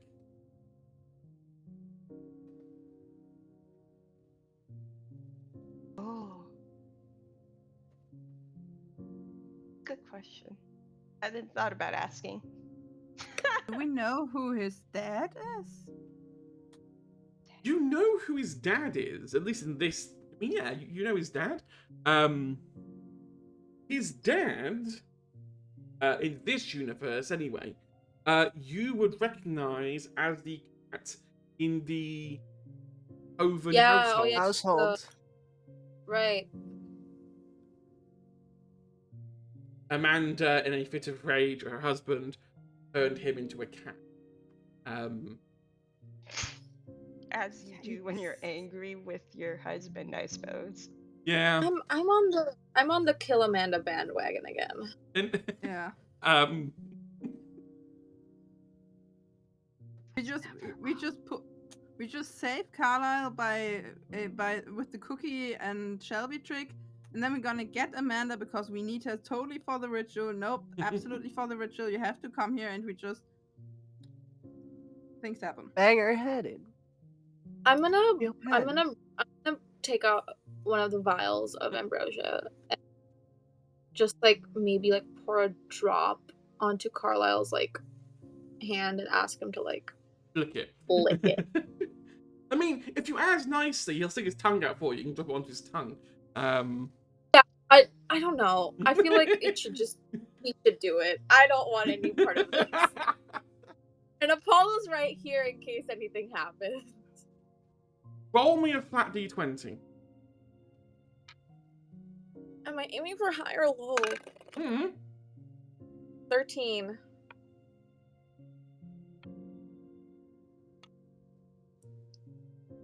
Why is it every time I say to people, roll a d20, and I say the number in my head that's going to be the trigger number, they then say the number out. They did this in bloody Space as well. When I said roll d20s, and I was looking, and they were like, what number, high or low? I was like, oh, you'll find out. No, I was looking for the middle. I was looking for the average of around 10, and they got 10.5, and it's like, okay, well done, it's perfectly balanced.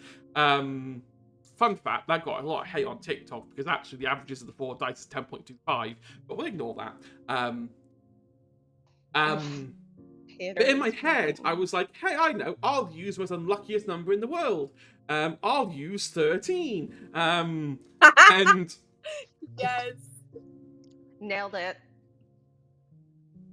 Let's go. You watch as Carlisle glows ever so slightly. Mm-hmm. Flickers several times. Mm-hmm. For anyone with astral vision, Carlisle has just shed a life. He is now back to his 7th loop of the system. However, the gods look mortified at what has just happened. You see Apollo walk over to the vial and be like, hand it over, you cannot feed that to him anymore.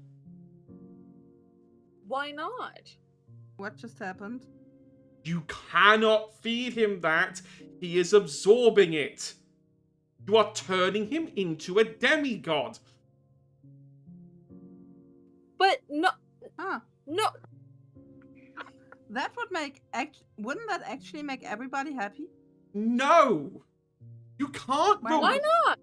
You see Nemesis just laughs a little bit and is like, okay, I think what Apollo is trying to get is you can't reward an idiot who broke reality to save himself with the powers of demigodhood. We reserve that for, the good people, or the people that we like. We don't just give it away to people who are like, hey, I don't want to die, so I'll just keep rewriting the tapestry of existence into, crash reality. But this way he wouldn't rewrite the tapestry of reality. What? Also, wouldn't that, put him quite into your reach? Just saying, if you have, some things to say to him.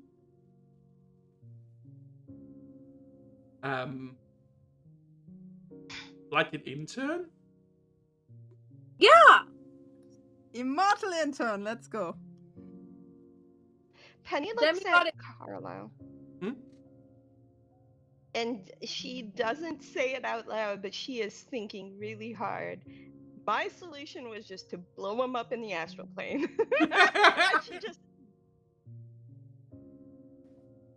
She's just judging Carlisle quietly in the corner as everyone else is trying to decide what to do. Demigods die? How old do demigods get? Well, that's true. In theory, a demigod cannot be killed by age. They can only be killed by something killing them. However, Aaron pointed something out before, which may be of some import if you're down this route. There is no god/demigod of the astral plane. Charon is there at the moment because they are effectively trapped between the two. If you were going to go down this route, you could argue, the gods will probably protest it, you could suggest sending Carlisle the astral plane as the demigod of astral magic. I'm definitely gonna suggest that.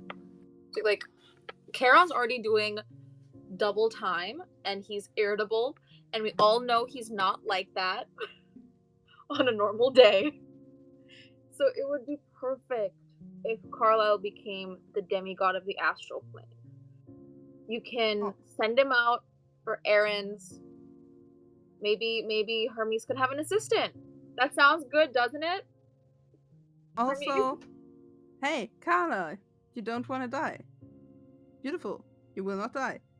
My dear gods, you have someone to shovel the shit for you. This is like a Shark Tank pitch. Forever. But it's a human. Everyone who wants to go along with this plan, roll me a charm deck. Quick question: do we want to go down this road? Because Carlisle was a bitch.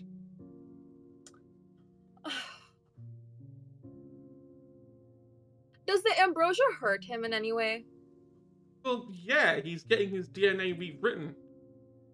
Okay, yeah, pain. That works for me. No, but do we want someone with the, let's say, this degree of emotional intelligence and maturity to be the guardian of the astral plane?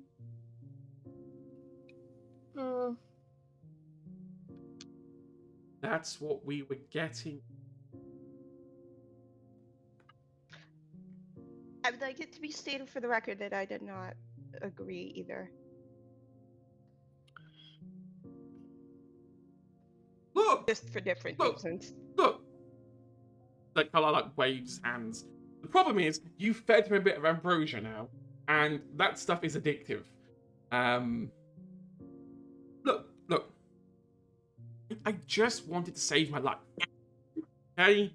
I didn't want to die at 21. I'm not an emotional... I'm not... I can control my emotion. Okay? I had... You broke reality because you couldn't. I had good intentions, but it got out of hand. I was like, hey! Shelby is a necromancer. Do you believe Shelby revives every hamster she's got? Wait, For longer does she? than a week. Carlisle... Penny looks at Shelby.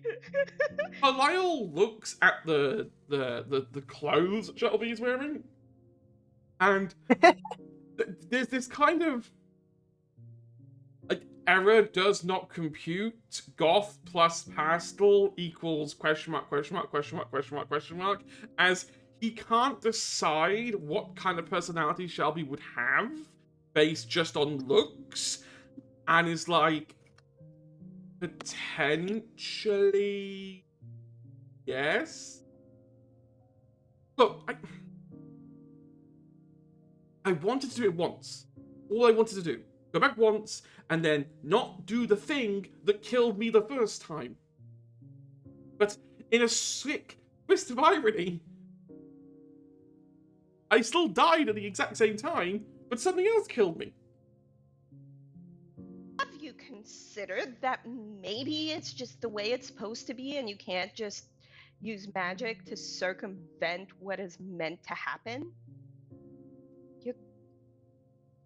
But we can't let you die because now you're going to explode and end the world unless maybe we bring you to the astral plane and you explode there and give back all of the astral energy you've been sucking up for the last 9 lifetimes. As you say that out loud, you see Hephaestus look a bit puzzled.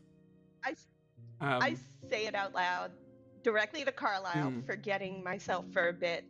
Yeah, once you end your rant, you see Hephaestus go, Penny, isn't it? That might not be so wise. We don't know what would happen if a large amount of astral energy was ejected into the astral plane directly. It could sever the connection between our reality and all the other realities. I'm not saying it's a bad idea. I'm just saying I don't inherently know what would happen. Would it sever us from this problem? And she gestures at Carlisle. I mean, yes, Carlisle would no longer be your problem. We may get stuck here permanently. And while I love you all, and I think your crow car that I've made, your crow van I've made for you is amazing, Felix, I'd like to go home at some point.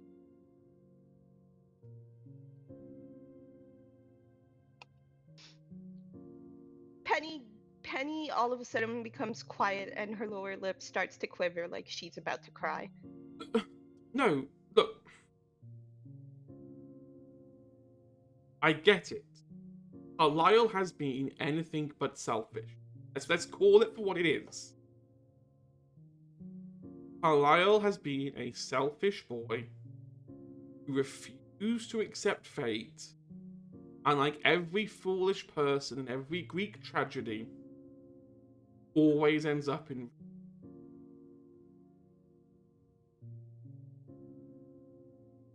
However, he has bugged it up so much that his action now threatens every other person. Not just here, but up and down the over and underworld. Now, if it was me, I would have fixed it and I'd have some sort of divine punishment for him. To be honest, I think pushing a rock up a hill that always falls back down would be a little bit too nice. Just saying. I'm sure Nemesis could devise something far, far more torturous. However, you humans are, what's the word? Emotional. And there is something innately human about not wanting to die. Clearly, Carlisle was scared of death. And wrongly, and I will put this on the record, wrongly tried to cheat it.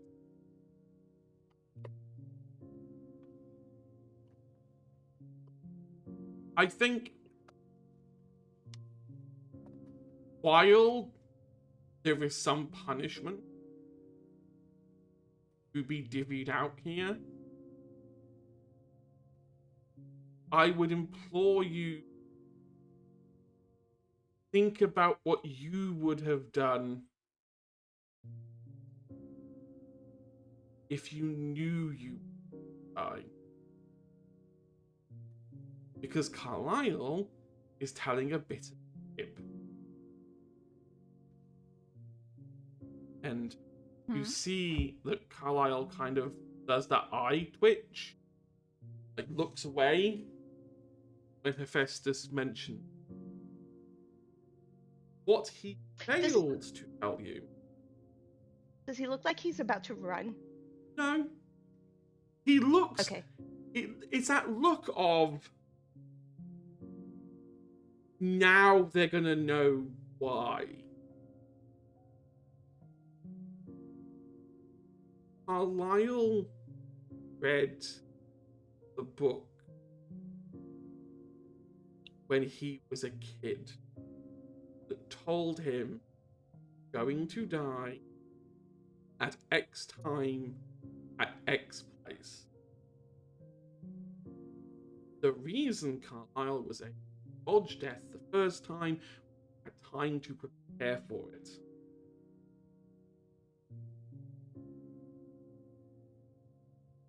Carlisle has gone through every loop, knowing the rules. The book would allow him to go back to the time 7 years old and live his life out again. But every time he reached 21 years old, 36 days, he would die. And so, Carlisle trapped himself in a loop. What the book didn't tell him was what damage he was doing every time he was doing that. Because why would an evil book wanting you to cause unending destruction to the world tell you that every time you use this, by the way, it's going to destroy reality? Someone you know played a very, very long con and exploited a young Carlisle's fear of death do their bidding for them. The reason, at least I believe, and me and Apollo and Nix and Nemesis, not Hermes so much, Hermes oblivious of everything, have been talking. We believe Daedalus revealed himself because your friend over there, and he points to Shelby, picked up the book when they shouldn't have. And that threatened the entire plan. If Shelby and yourselves were able to work out and decipher the whole of the book, you'd have figured out how to reverse time and potentially how to end all of this. So, He starts a campaign, conscripts the furies, starts causing random chaos. All he has to do, all Daedalus has to do, is keep you distracted until Carlisle turns 21 and 36. And he gets exactly what he wants. But why would he want the end of the world? That I don't know. I mean, he is in the world, isn't he? Yes, in theory we'd all go. Unless Like, do we know he's in the world? you yourself don't implicitly know. But you do know that unraveling reality probably also means things for the overworld and the underworld. Oh, Felix is asking. Okay.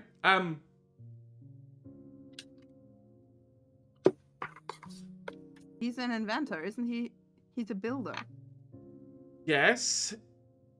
If you unraveled all of reality, it would affect us. And unless he had a way to... Best theory we can come up with is reshape reality in its broken state. It's like a sweater. If you pull on one string and just keep pulling, if you have someone on the other hand knitting fast enough, he could make his own world. In theory, it would be possible. I'll be perfectly honest. We kind of stopped caring about Daedalus. And so we stopped checking in and we kind of just let them do their own thing. Because, hey, Daedalus, what he actually going to do? No Hephaestus.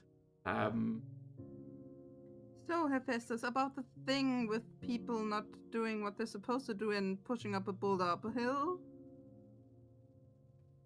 Are you trying to implicate that we're to blame in this I'm somewhat? He's out of your mythology, isn't he? Share the blame. Okay, maybe we could have been a little bit more observant.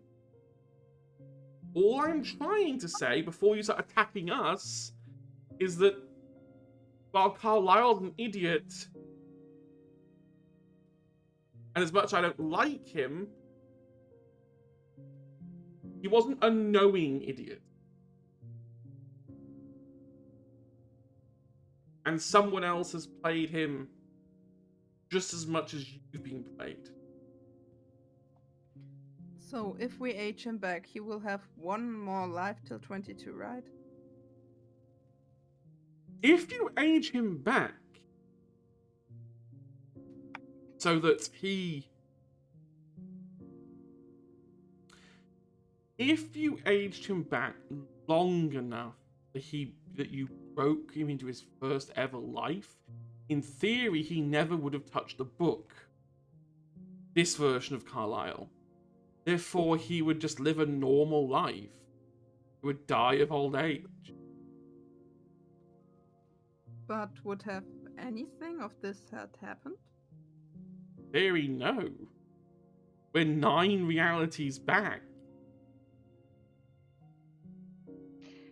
Give him an opportunity to make a different choice. That's all we can However, do if we go that route. yes. We're in the wrong reality, Penny. If we age him back, all of this year would not exist. Yeah. We would have never met. That's not true. Well, That's At not least not like this. well, matter. We Yeah. know that we know that we will meet. Always. Because clearly why else would the gods give us these powers? We were told that in every time that this happened, it was us 4. So clearly something's working. All we need to do is get Carlisle back to his reality and give him the option of choosing something else. if I may, then you sort of see Aaron at the back. Okay. Not that I'm He saying looks over his shoulder. not that I'm saying you're wrong, Maya. I'm never saying you're wrong.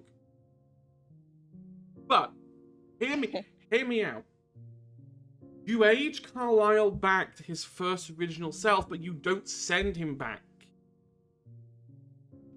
Time won't unravel itself because the original Carlisle still exists, therefore time can't unravel that far back. Everyone gets energy back, and he just exists as a thing out of time.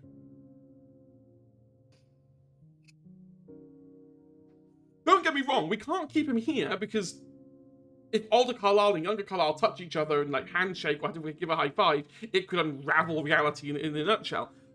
But if we send him somewhere else... Where do we send him? I think you had the right idea when you gave him the ambrosia. The astral plane. No. We saw it. There are thousands of souls stuck there. Hundreds of thousands. Possibly millions. They're not stuck anymore if we age them back. No, they won't be. But They're still a city. someone's got to maintain that astral plane. And since he was the one who put a wrecking ball through it, I'm not saying make him a demigod if you don't want to. I mean, if you made him a demigod, that job would be permanent forever and always. He would always spend Aaron's right. Wait, I hate that. Ew. I love Aaron's that. right. And I have that prints on a t-shirt. Aaron. Okay. We don't have to age Carlisle back with the ambrosia. If we age Carlisle back with cookies or with Shelby's magic, I personally prefer Shelby's magic. We can age him back to his original reality age, and then if we keep him in the astral plane as a purveyor of sorts, then clearly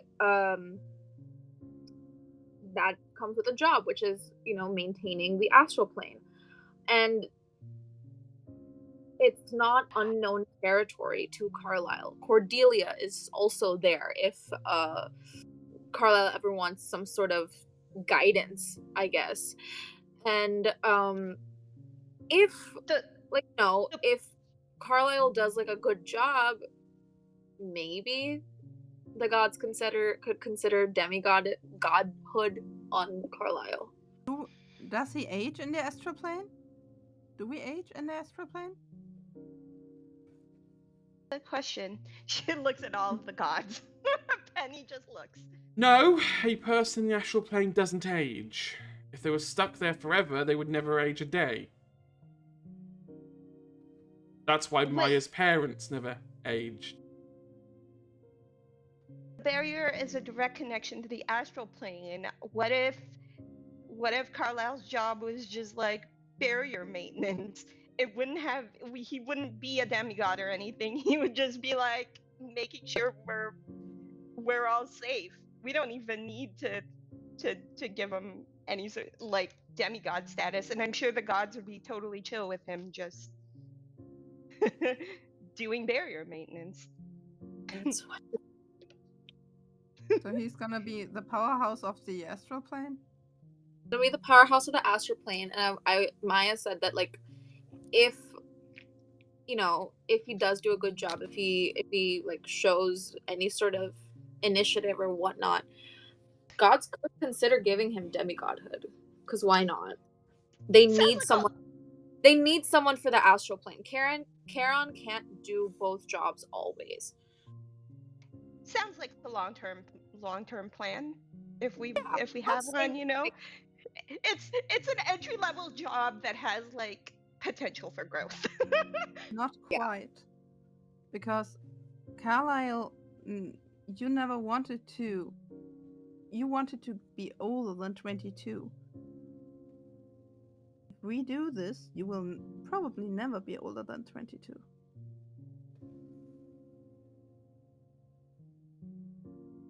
Respectfully, I don't think I don't think I have a choice in the matter. Listen, we're addressing your fear of death by suggesting you go to a place where you never age or die. You can't have it all, kid. Even though he's like 21 and Penny's like 18. But I just she just wanted said, to. It all started with me just wanting to live a normal, full life. I can't. I'm not sure if we can give that to you. I know you can't. Yeah. But Sorry, it's this only the is two my. ends of This is. an extreme. I guess some sort of penance. And who knows?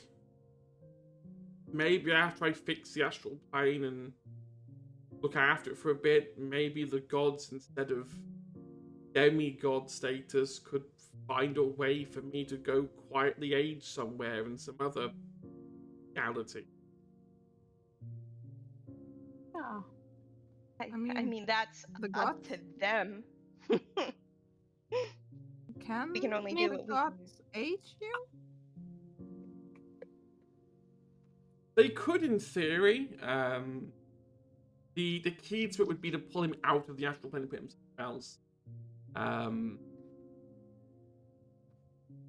They don't know where that else could be just yet. There's a lot of up in the air stuff at the moment. North Pole. Yeah, some of the North Pole. Carlisle is compliant with these ideas. As Maya so brilliantly put it, this is the too extreme of options. Either you cease to exist or you exist forever. You don't get to use. You know, unfortunately for Carlisle, there is no happy, perfect ending where he lives the life he wanted, got the girl he wanted. Like, he forfeit that when he redid reality once. There may be. If he takes care of the city at the train station, if he takes care of that place in the astral plane, souls still gonna go through. Some might want to stay for a while. To I don't know. If you wanted to be a painter, you can take a break and paint for a few centuries. Yeah, highly plausible. You could have a normal life, more or less. You quite literally will have all the time in the world. And if you don't want anymore, I'm pretty sure the gods will help you out. I've heard they're quite pissed at you. Yeah, it's not nice having future managers with people who hate you. But I'll take what You're I can gonna get. be fine. Maya's gonna like look pointedly at like Hermes and be like, he's gonna be fine. Hermes is just there going. But you can see like Styx has returned now with Lucas. Like you can see both Styx and Nemesis both behind him going. No. But do you want to live forever in the astral plane? Doesn't have a choice. as have A normal human life is like what, 80 years? 80 I years of will work in the do- astral plane. I then will it's do- over. I will do whatever it takes to try and make right some of what I did. Wonderful. Gods, what do you believe? A human life full of work in the astral plane? I suppose right now, the Apollo starts to say. Normally we'd ask Nyx what to do. Nyx has better answers. And we don't have Nyx or a representative of Nyx. Well, if we get him Wait. back in time. Not? Am I not? this Am I is not? remember, Apollo doesn't know that Nyx chose you. Oh, shit. As far as he's concerned, there's no way to communicate with her. Therefore, there is no. Nyx has no authority. In terms of like the god. I'm gonna kind of point out that I can try to communicate with Nyx. Wait. Lest you? Yeah. Oh, that cunning. You see, Styx is kind of like, I knew she wouldn't let us just go out here for a jaunt and a jolly. Or she had to nominate a proxy.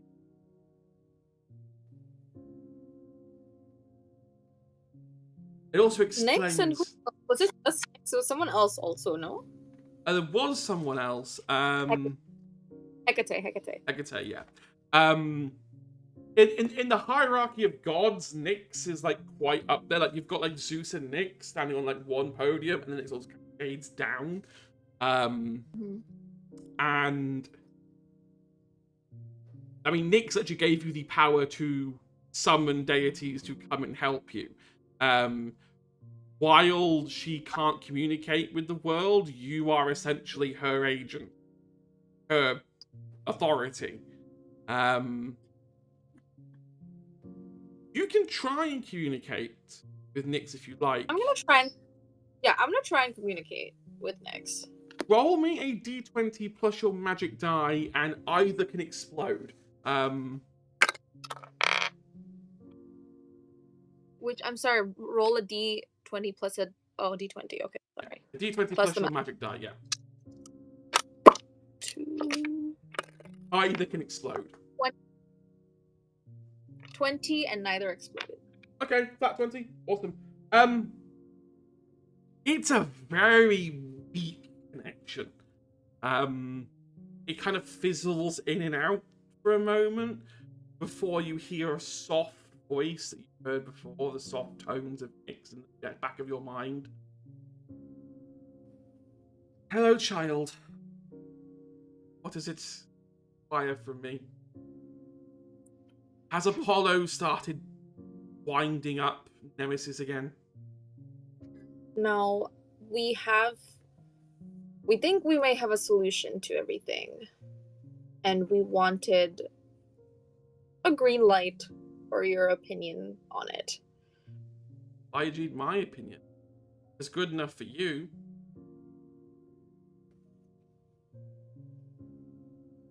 I guess the other gods need some reassurance. Good for them.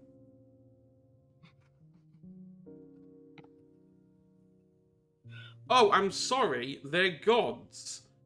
They're supposed to have a backbone. You know what? I'll tell them that. Look, the reason I gave you the amulet, I delegated my authority to you, because I knew you were strong enough to make a decision. You might not think you are, but people are grown, they grow to like you. They grow to rely on your advice. That's why I picked you.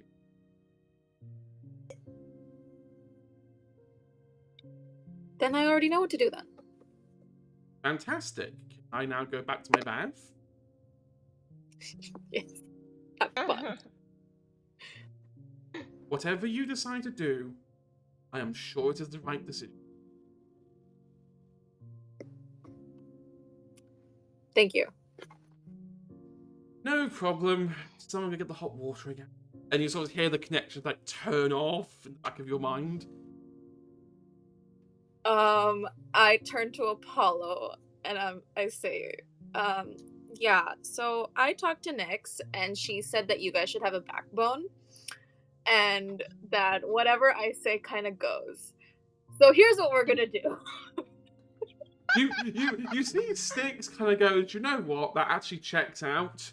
Like Apollo's like, no, you didn't speak to Nyx, and like both Styx and Nyx is like, do you know what? That actually sounds word for word what she would say to us. Like You're gonna look at me and you're gonna tell me I'm wrong. You're gonna say I'm wrong, that I'm lying. You see Apollo the first time takes off his sunglasses. In the whole 6 months, you've never seen him take off his sunglasses before. You see eyes that are gold in color, which is why he wears sunglasses. Hey, gold-colored eyes, little bit of a dead giveaway. Something's amiss. I just can't believe Nyx would choose a teenager to act as her beneficiary. I can't believe gods don't have backbones.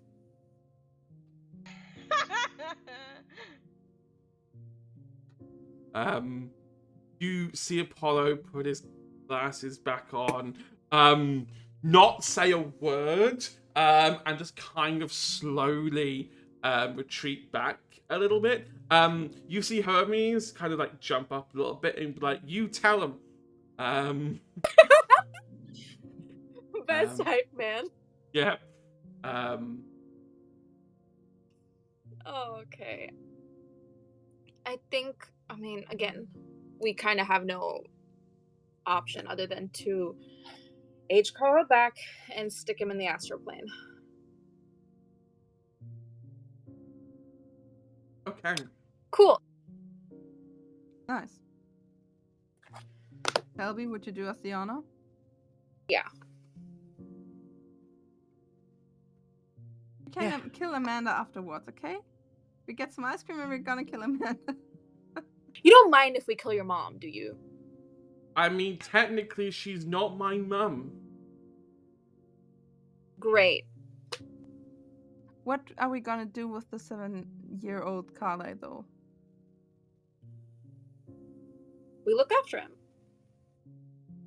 You And You we can make grow sure up with he Mary and Miles. And we make sure How he about that? never gets his hands on the book or gets near the basement. Basement's gone though, right? The basement Yeah, is gone but and we once can just burn the book. once Carlisle ages back, the basement will come back because the void in Ellie will no longer exist, which means the basement goes back to being the labyrinth. So then Daedalus would still have the chance to mess up our Carlisle. So which is why someone needs to watch out for Carlisle.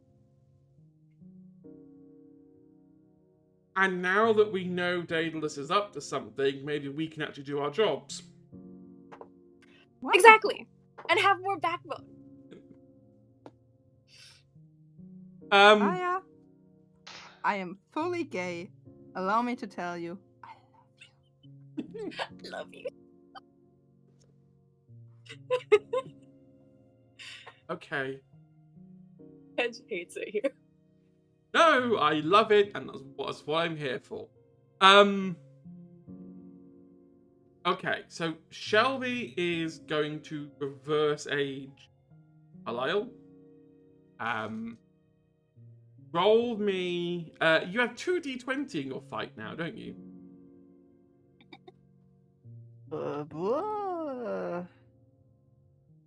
I have a d20 in my fight. Right. And your magic die is d8, isn't it? Yes. Okay, For I'm going to say necromancy. this. Roll me 2d20 plus your magic die. 2d20 plus my 2d20 magic plus die. your magic Okay. die. Let me go. Is there any way we can exist? Do you know what? Correct me for a moment, Aslam. Yeah, sure. Roll 4d20, one for each character, and add your magic die. If you can score over a 50 here, And they all explode, or just they all the explode. D20s? If any dice explodes, they can. If you can roll a d, I mean, you've got 4d20, so you've got a 1 in 4-ish chance of exploding here. You can do it. I believe in you. Believe We All still the have a time, ton I of will adversity. roll my net once. No, We no, still have a lot of no, adversity tokens. We can do this. Come on. 1. My adversity tokens count for 2. That's a 12 and a 6. 18. 18.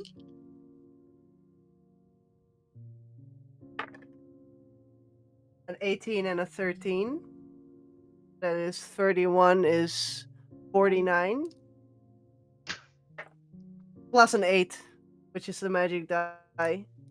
Explosion! Explodes. Explodes and it's a 6.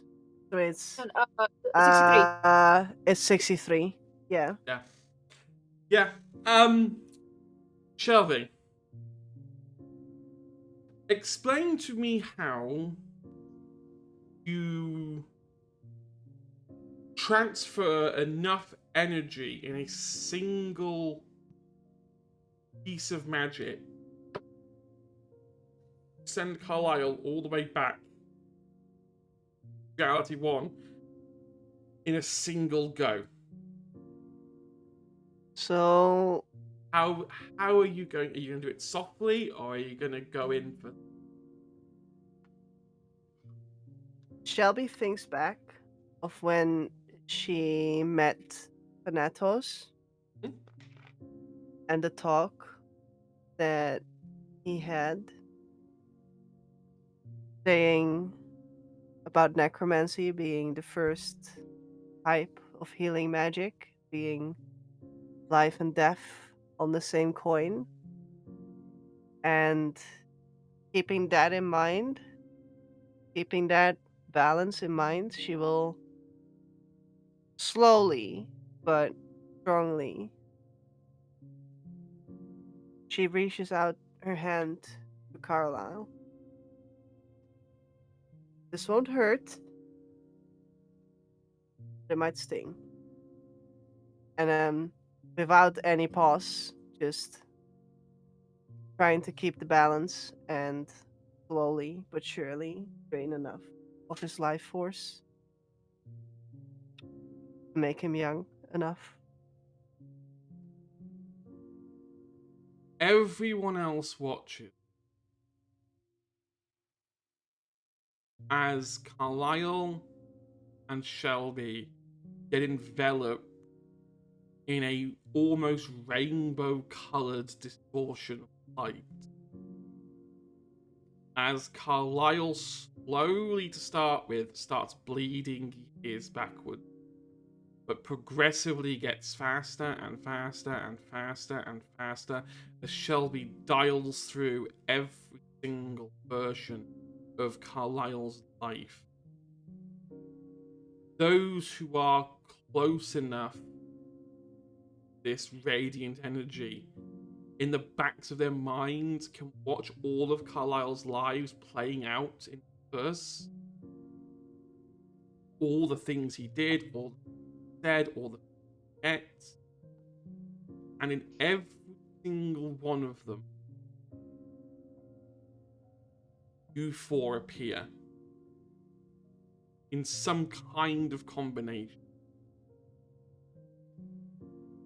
Sometimes you look a bit different. Sometimes your hair is different. In one of them, Shelby was a boy, not a girl.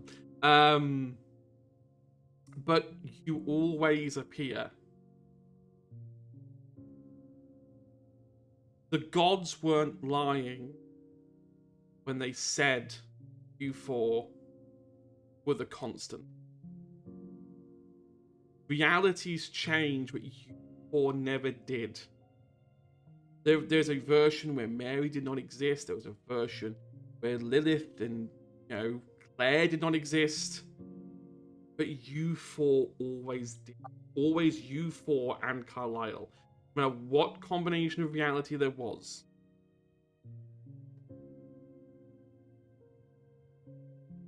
As the energy Carlisle begins to itself back into the atmosphere, the barrier stops flickering. Everyone's connection to magic feels as strong as it's ever been. And there's like a precipice moment. A moment where the gods kind of click. Where enough energy is being restored that the ways between Olympus, the underworld, the astral plane all come back online. Like the first time you go outside of a tunnel and you get your phone signal back, and all of a sudden you're getting pings from all the texts you missed while you were inside.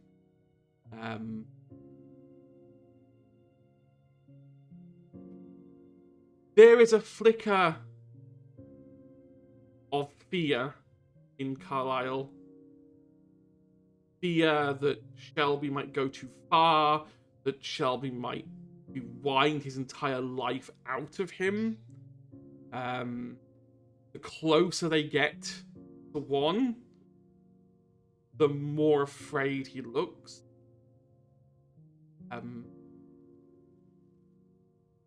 But slowly, connection to everyone's gods.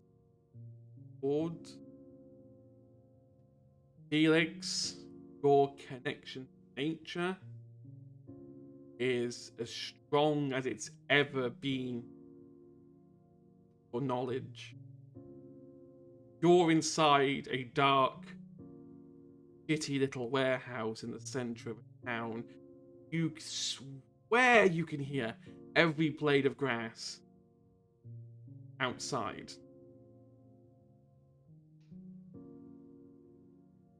Penny, you have never felt any more imbalanced than you have now. It's like a fog has been pulled. And you remember something. You're not a warlock. You're a witch. Of course you can cast more than abjuration magic. You just forgot how to. Penny always just thought she was really bad at it. Maybe she blocked out all of the times she's royally failed in her life. As you've gone through every iteration of reality, you've become more and more clouded in what magic you can and can't do. The point where you convinced yourself that you can only ever do abjuration magic clearly isn't true. And as those realities peel away, your mind unfogs. You begin to realize that, hey, I can actually cast quite a lot of magic. Thanks.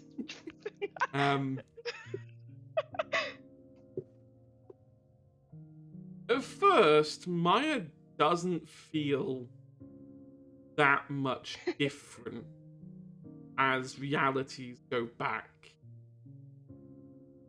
But a bit like the gods, there's kind of like a precipice moment where suddenly it clicks. And you can feel the astral plane. Aaron may be astral touch, but if we're using that as the comparator here, you are astral deep. You Dunked. Yep, dunked in astral energy. Just been dunked multiple times. You are so in tune with it that you can feel the very murmuration that Carlisle leaves behind as he traverses the astral plane every time. You know that you can keep back Carlisle. Yeah. He does something that causes damage to the astral plane. You will feel it very quickly. I think that kind of gives Maya a sense of like relief. It also means that you can now cast astral magic alongside your standard magic. And also because you have a connection to Carlisle, you can use Carlisle to strengthen your magic. You can, for season 2, whenever it appears, you can call upon Carlisle once a day to be able to cast his barrier. Whoa. His barrier, in D&D terms, is the equivalent of the level 9 Abjuration Rainbow Barrier. Amazing. That's where the Okay. rainbow came from. That is Go where off, the rainbow King. came from. His version of the barrier is a 9-layered rainbow barrier that every time you peel a layer off it, it fights back. It will lob magic at you as it peels away. But no. That only leaves Shelby, who is there focusing on deconstructing reality and then piecing it back together. And yeah, I mean, you were thinking about what Thanatos told you and how life and death are the same, different sides of the same coin. But that rule can apply to reality just as much as it can life and death. You begin to understand Carlisle to some degree as you kind of melt away in this kind of, like, for a brief moment it's hard to tell who Shelby, who Carlisle, as they kind of rush through each other. Carlisle was just petrified, not of death. He was petrified of dying because he couldn't protect anyone if he's dead. And that's why he went back. He can't save the world dead. You have managed to pick up the basics of 2 new schools of magic. The first is the highly rare and extremely dangerous, never to be used unless absolutely necessary, chronomancy. After unraveling time enough, you can now perform chronomagic, reverse or forward time as you need. And if you damage something along the way, don't worry. Shelby now has the ability to cast a new Hall of Magic. It doesn't have an official name, but we'll call it Reality Magic. The ability to, at the moment at least, in a small area, rewrite reality in that very small instant.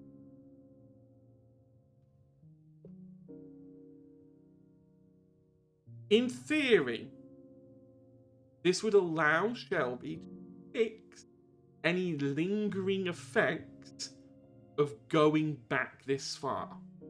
There's a chance that there are a few anomalies that have been created by doing this. This would give you the ability to fix them. And fix other things. cat dying, change reality, so it was living all along. Gaslight magic. Yeah, literally. Food gone out of date, just, rejig it so the date's now, 3 days in the future. But it's highly untested. The gods... Put it this way. There is no patron god of reality magic. When you think Well, now about there is. When you think about it, you have to go a bit deeper than the gods. And it's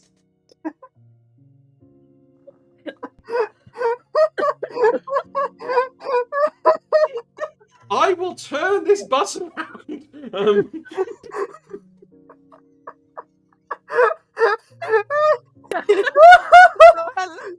Hello Kitty is all the face is just Hello Kitty. At the And very the kitty depths with of a the, at the face very and- depths of the Greek pantheon, there is just this white kitty with a pink dress. And a yellow button nose. And yeah, Oh, it's fucking Hello Kitty. God, I fucking love you.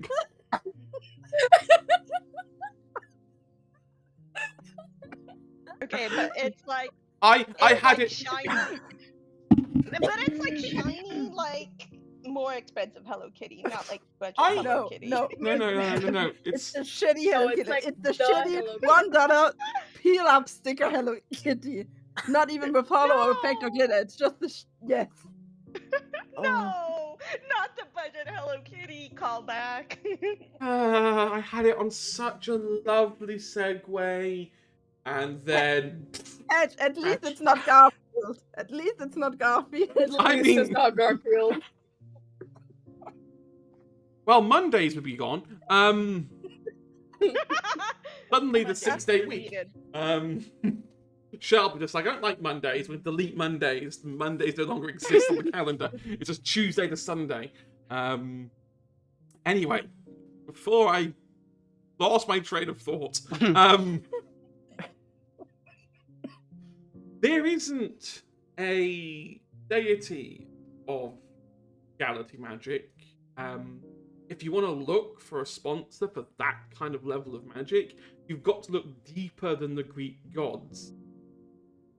You've kind of got to go to the gods of Greek gods, and go further down the chain. To And I the speak to the Greek gods manager. yeah, oh my Wait, god, you're it's not talking Arceus. about the Titans, are you? I It's potentially. Pokemon. It's Are we talking Pokemon. It's Mewtwo. It's Arceus. Clefairy! Fuck! No. It goes slightly. It goes deeper than Shelby is Titans. a Karen now.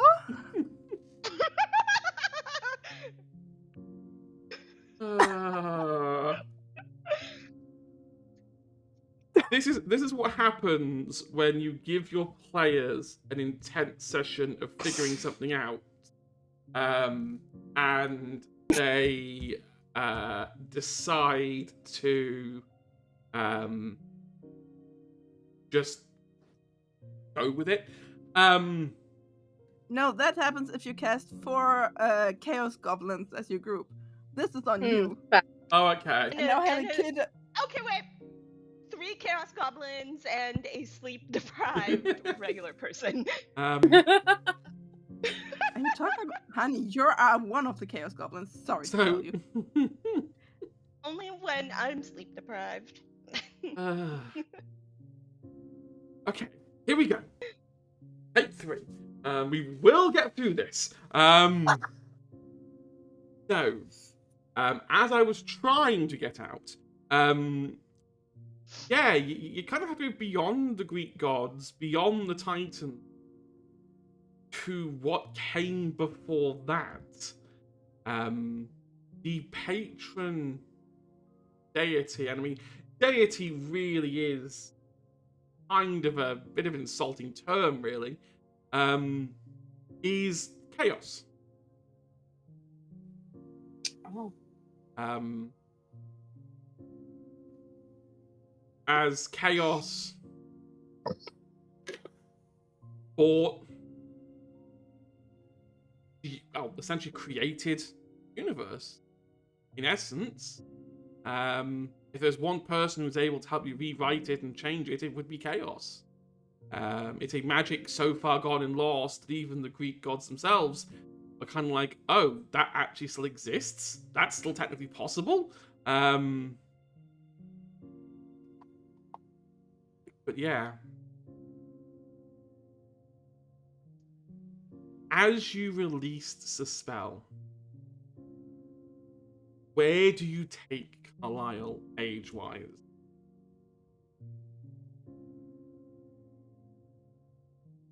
You could leave him exactly where he would be at 21 years and 35 days of his first reality. Or could age him further back. You could age him forward beyond that point. Remember, he's out of time now. So even if he passes the threshold now, he's not going to die.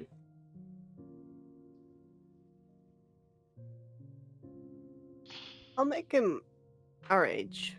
Okay. Make him 16. You watch as Carlisle shrinks ever so slightly, loses some of the longer hair, and becomes a 16-year-old high school student.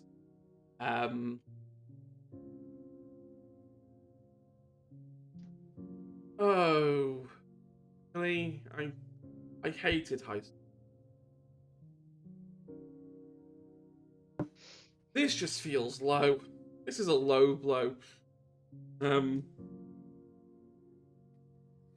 I suppose I do not have to worry about going to school.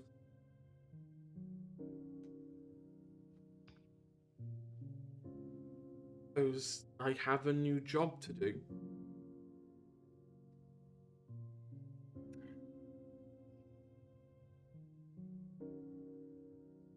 I'd like to do one thing first, if that's okay.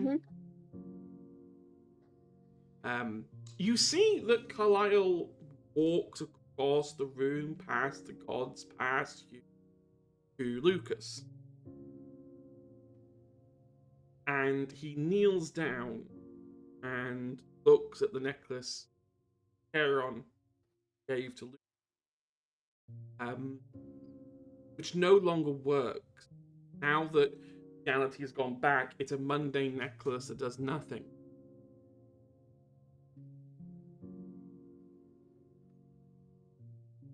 I have just enough of Shelby's power left in that I can change one thing in reality.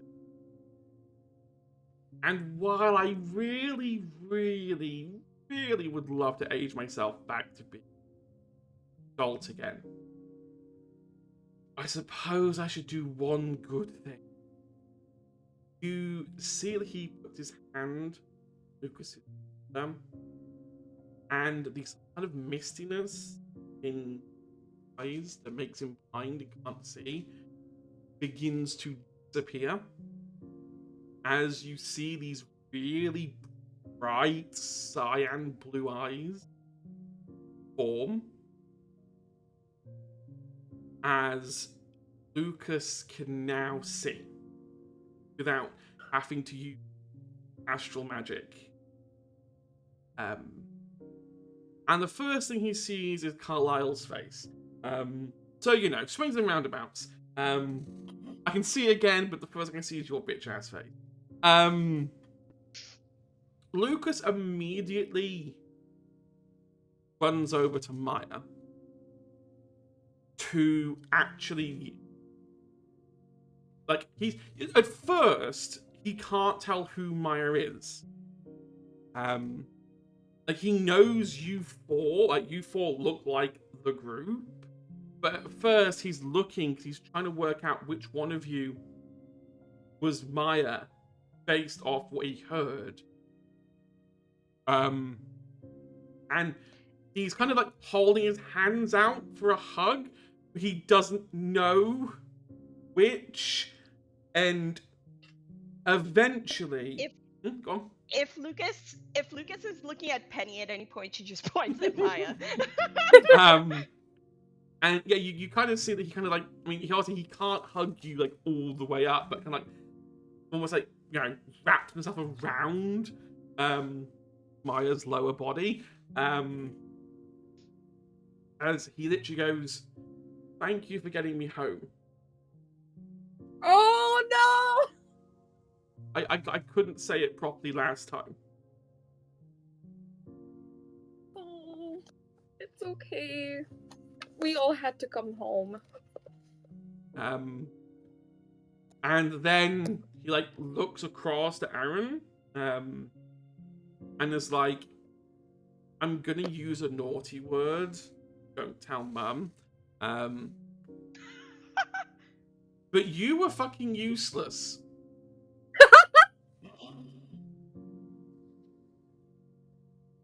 You just stood there panicking. I could see in astral vision. I could see dots and weird flows of energy. And you just stood there panicking the entire time. Penny, you could do so much better. You're 7. I'm not- Just looks at the kid like kind of judging. It's like, none of your business. Like, without saying it, but she just like, there's so much judgment in her eyes, but the words that come out are just simply, "You're 7." She doesn't actually know how old Lucas is. How old is Lucas? Lucas is 7. Lucas like 7? Lucas is 7 with Carlisle. Well, Penny, yeah, you so know what they say. Kids and drunks always tell the truth. Can we stop believing what the little child has to say about what did or did not happen in the astral plane? All I right, will Maya, call Karen what did happen? right now. Guys, please stop picking on my boyfriend, okay? Hey, it's And she banter. just- That means we love him. Yeah, roasting is our love language. Okay, so now what? As you're having this lovely moment, you see the gods have moved around the magic circle with Carlisle in the middle, and they are essentially penning him in.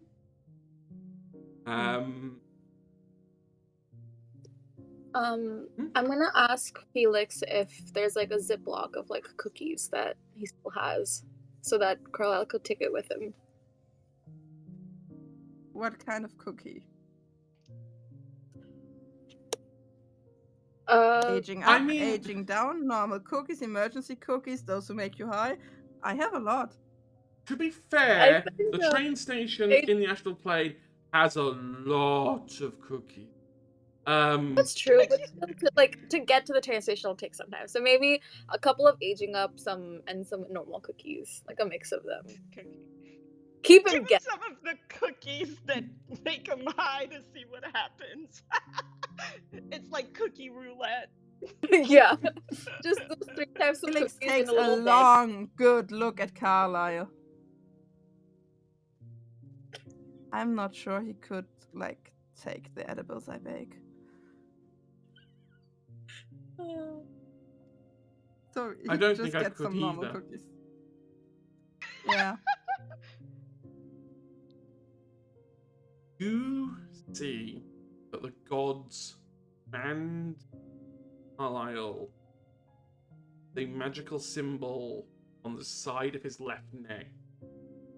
And you recognize it, Maya, as a symbol of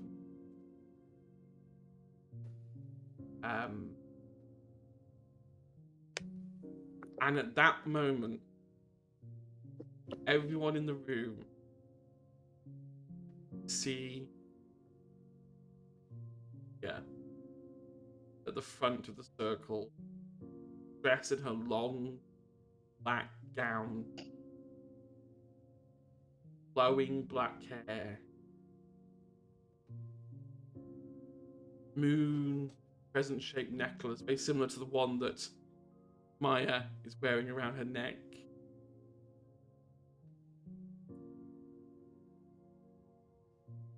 I trust everything here is sorted. The fact that you bozos are standing in a circle suggests you've done something.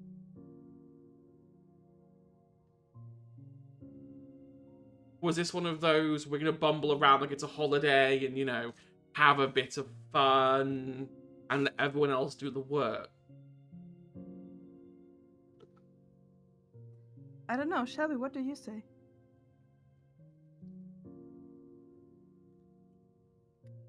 We sure did something, huh?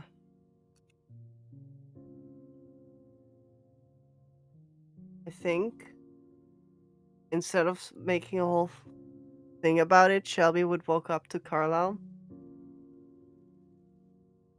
If the circle would allow that. Yeah. There's enough room. There's enough room for you to walk through here. There's only 5 of them. They can't exactly do a good job of like trapping him in it. Fair. I think Shelby would try and go in for a hug for Carlisle. Carlisle kind of stops, like freezes, like his whole body turns like, solid. He's hugged. You get the impression he hasn't been hugged a lot, and isn't used to people going this close without some form of offensive action. Bang.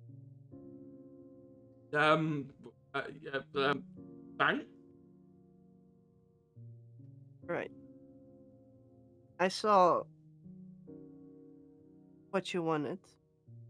I saw your fear, and I know it wasn't a fear of death. You'll do well protecting us. Cool. Looks back to the others. Okay. Okay. Astral plane stuff. Okay, I got this. I can fix all this. You already did.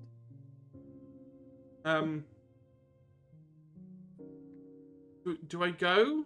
Like, how do I get backwards and forwards?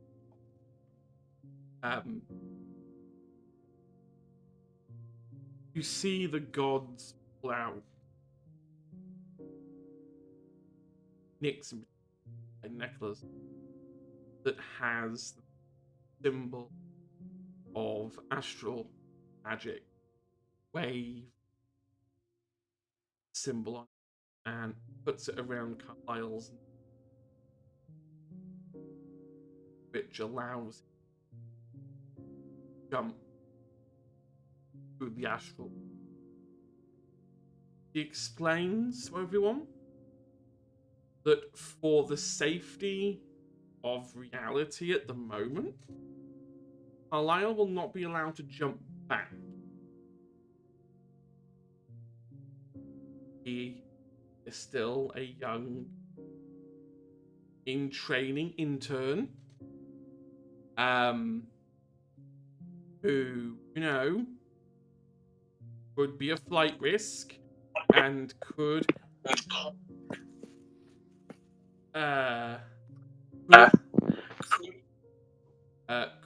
accidentally beat his younger self.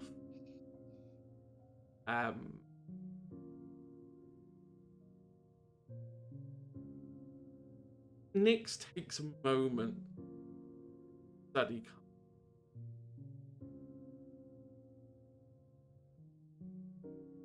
You know, there's a way we could make sure that he's different from his younger self.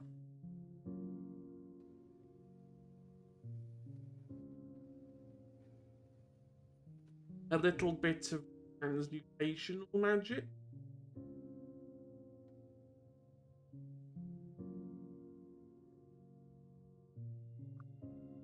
I don't know, Carlisle.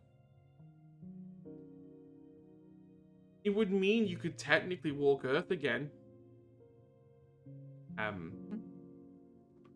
You see she pulls out a bottle and hands it to Carlisle. If you ever decide to drink this and choose a new name,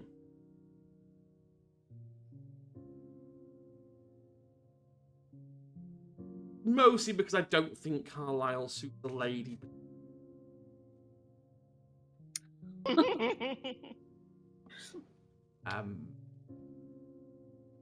He looks at it like this kind of like half horrified look of why would I want to willingly do that? And then kind of has that realization of, oh well, hang on, that means I could technically come back to Earth at will because I'm no longer Carlisle. So if I interact with my old self, it doesn't cause a paradox anymore. I'm a different person. I'm new. I'm reborn. There's a brief moment where he thinks about suggesting to everyone that he just drinks this and just stays here and never goes on to do the astral plane stuff.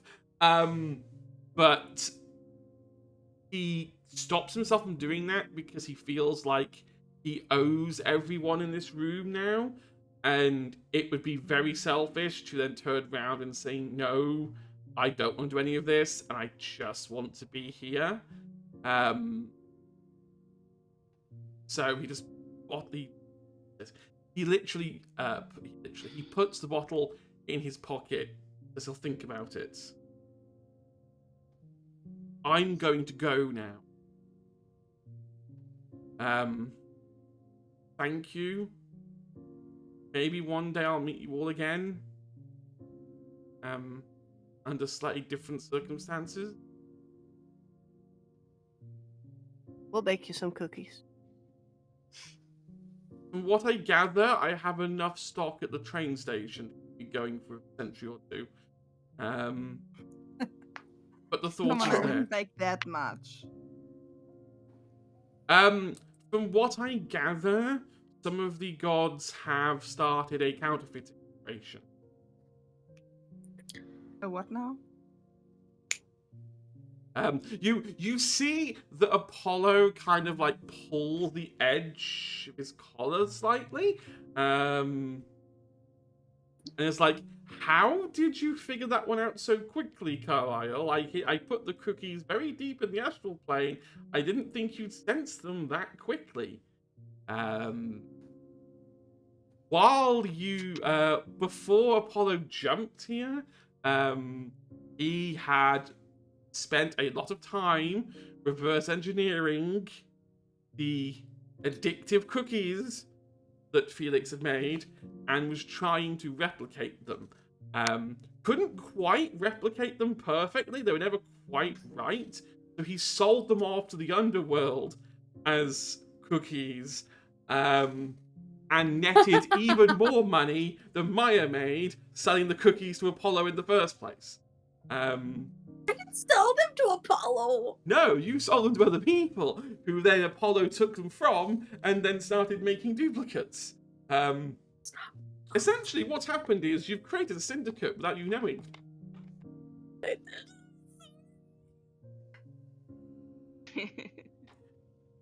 It's fine. No, you could have just asked for the recipe. You know, I have a recipe book.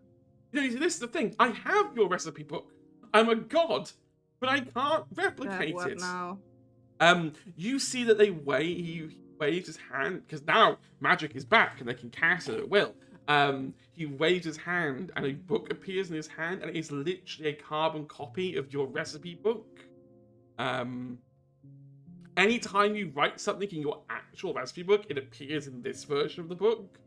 The thing is, even when we have the recipe, and even when I get the entirety of Zeus's kitchen to try and replicate this, no one can replicate it.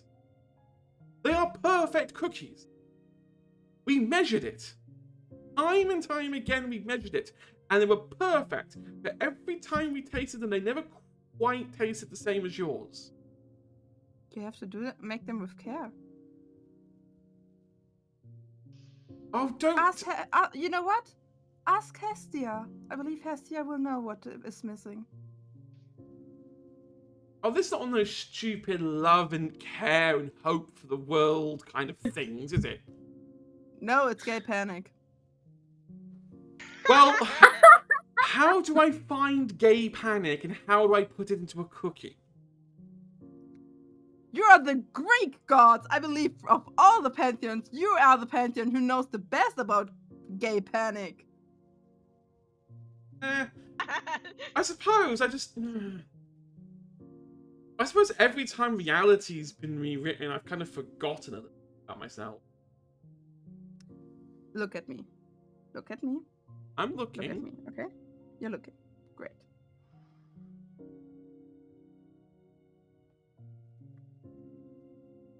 You're stupid. And I'm really, really, really hardly right now trying to not shoot a bolt of lightning at you.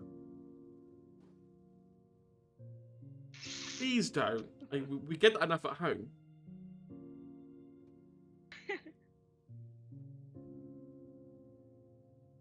If you want me to make cookies, you couldn't just ask. Why didn't you ask? Because I wanted to make cookies so I could sell them, and saying to someone, hey, can you make me cookies for the resale market? Doesn't quite sound attractive. Apollo? What do I look like? What do you feel if you look at me? You see him think for a second, and Nyx just immediately replies, don't answer with that. Answer with the correct answer.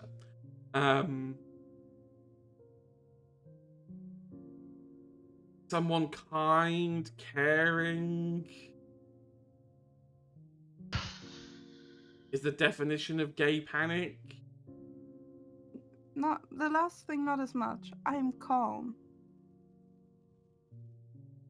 Is that the secret? Because the secret is that deep, deep inside of me, I'm a mess. And that's okay. It's okay to be a mess. Are you? But you are also a mess. Everybody is a mess. But if that's okay, Don't tell you can let it Carlisle go. that. He'll have an existential crisis. What? He's a mess too. Everybody's. Look, we don't use emotionally charged language around the guy who found reality because he was scared. Carlisle is a good boy and he always will be.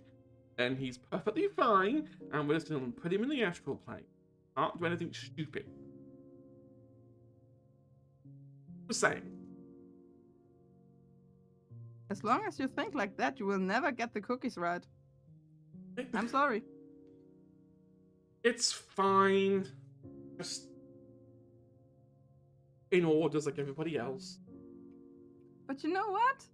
I could bake some more, so your little game of Cookie Syndicate has some fire. Okay? Because right now I am pissed, and you know what I'm gonna do with this feeling of being high-key pissed? I'm gonna bake. Yeah, because you're gonna bake. Have a crush on a boy that you can't have? Bake. Shut the fuck up. Whoops. I've said that. Can I cover Apollo's mouth? You can come from Apollo's mouth if you want. Just like, Um, shut up. I have a question. yes. No, you don't. No.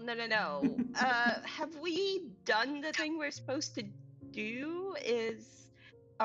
Should we go? Is there still a festival happening? Like, Yeah. are we? There's no furies. Penny Alright, looks you're out still the window gonna be again. summiting. Am I still going to be graduating? Is everything okay? And she, Yeah. there's this string of questions because she knows reality has been altered. She just needs to know if her reality has been altered.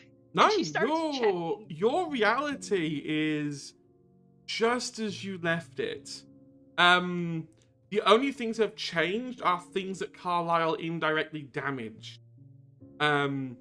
However, 3 people now do exist who 2 hours ago No. didn't exist. However, they are no longer here. They are back in the underworld. But they have put back to work, doing what they should be doing. Torturing bad people and not chasing after teenagers.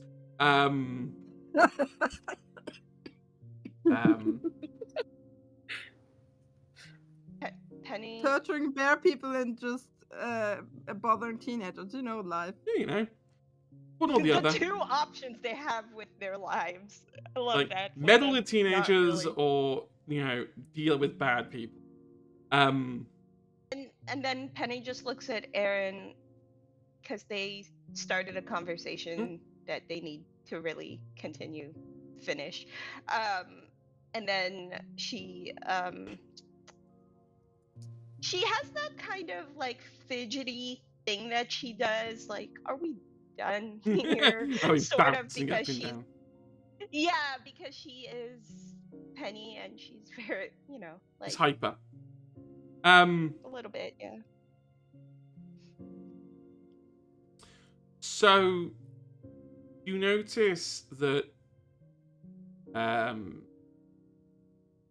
Carlisle bids everyone goodbye one last time, and in a blink of an eye disappears as he enters the astral plane. Apollo goes to say something, only to be silenced by Nyx,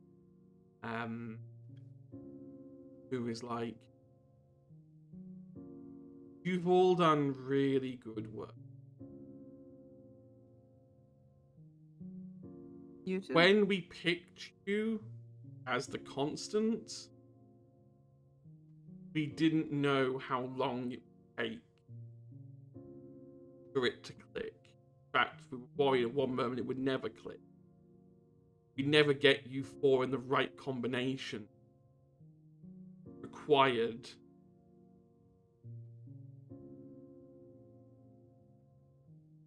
throw a spanner in the works quick enough to have any chance of stopping this.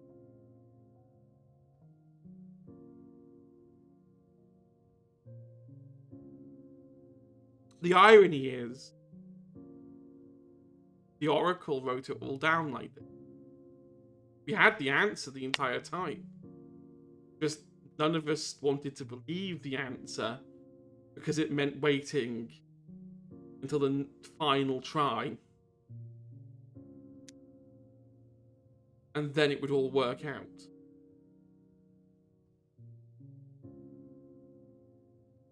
But we're right. We've just sat back and let reality unfold. To be honest, each time we've gone back, we've gotten a little bit weaker. Our connection to the world has faded. Feels good to be back. I can finally feel the night sky again. It feels weird. I've not seen it for about 100 years.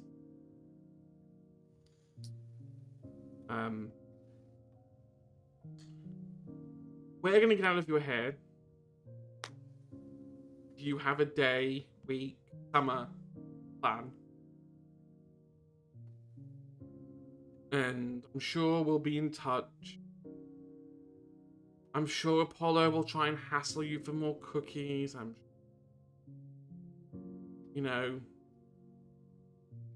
sure Artemis will want to give Penny a lesson.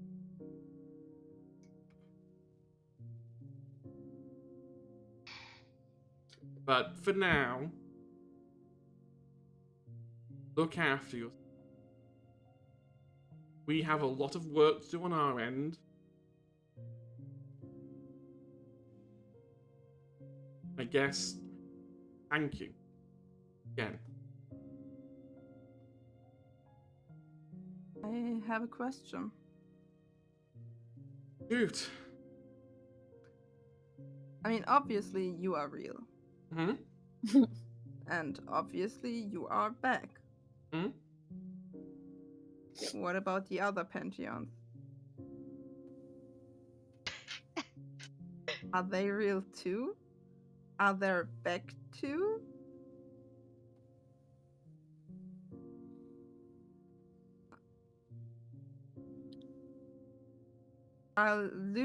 Gonna be Luke and Helios, I believe, gonna have like a big throwdown about who's gonna have the sun now. So between us all, we all do exist. We just take it in. Share the responsibility. Painting reality is an expensive and arduous process. So hey, every few thousand years or so, a bit of a rotation, and then the rest of us go on holiday, and then we come back, and we just got lumbered with the shift that reality ends on. But maybe there's a better way of doing it. So, at the end of the day, God is real. Yeah. Depends on your definition, I guess. But anyway, we really should be. Well, I love talking to you and having these idiots here and keep an eye on them. I also know that there's a whole bunch of other idiots up in Olympus who, if I'm not there to keep a quick eye on before I go back down to the underworld for a moment, are probably going to cause even more chaos. It turns out having gods is very much like running a daycare. Tell me about it. You'd make a very good goddess of darkness, Maya. You know that? Right, Stop. right. She would, like, such a queen. I knew there's a reason I picked you. Anyway. You flatter me. Good luck. One last thing. You see, she pulls out a piece of paper and a pen. And hands it to Maya. On it is a voting slip for the king and queen of the festival. Now, I'm not one for election rigging, but as a thank you, whoever you tick and you put in the ballot box will be the person who wins the respective crown. Ooh. Just because I know you had a vested interest in this. And Queen me leans in. You should make Aaron both king and queen.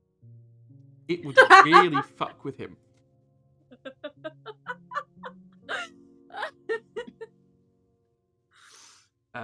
You see that Styx kind of like goes, hey, but I was on that ballot. I need to stay. I could be queen. It's like, no, you're not going to be queen. I'll make you a crown when you get home. We have crown at home. Yeah. You don't need this one. We We have have one Spring at home. Festival at home. Oh my god. You literally have a legion of adoring cultists who will follow your very word. You don't need a Spring Solace Festival. Oh my goodness. Anyway, Amazing. goodbye. And in a brief flash of light, they are gone, leaving just yourselves in the warehouse. And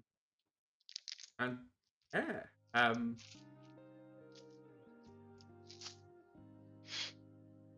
all of the bodies and the blanks that the Furies had used have all gone. All the food is safe. There's no food that is congested or bad. That's all gone.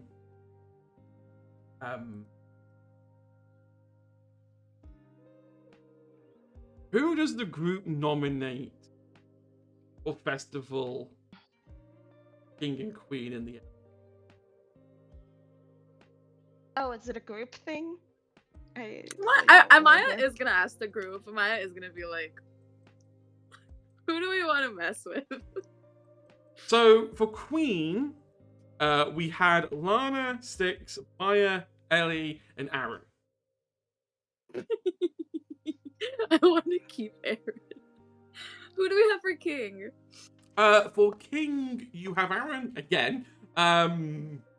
Because he was nominated in both categories. Who would have done this? You have Aaron.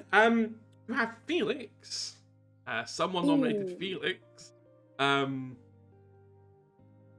Without telling This Felix. is Felix's face. Like, You also notice that Lucas is on there. That would be so nice. And there's a couple of like high school boys on there. Nah, we don't Seniors. care about that. Yeah, I thought you'd look at them and go, yeah, no. Yeah, no. I'll start Should with we the do shortest. Aaron and Lucas? Do Aaron I and feel like we Lucas. should do Aaron and Lucas as queen and king. Penny is just like looking out a window and is just completely disinterested in this conversation. She's kind of just zoned out a little bit. Shelby is all for voting Aaron as queen. yes. Okay, She's- is she's- everyone okay with? Is everyone okay with Lucas being king? I'm on that piece of paper. I don't have anything to say about that. Who was that? Fair.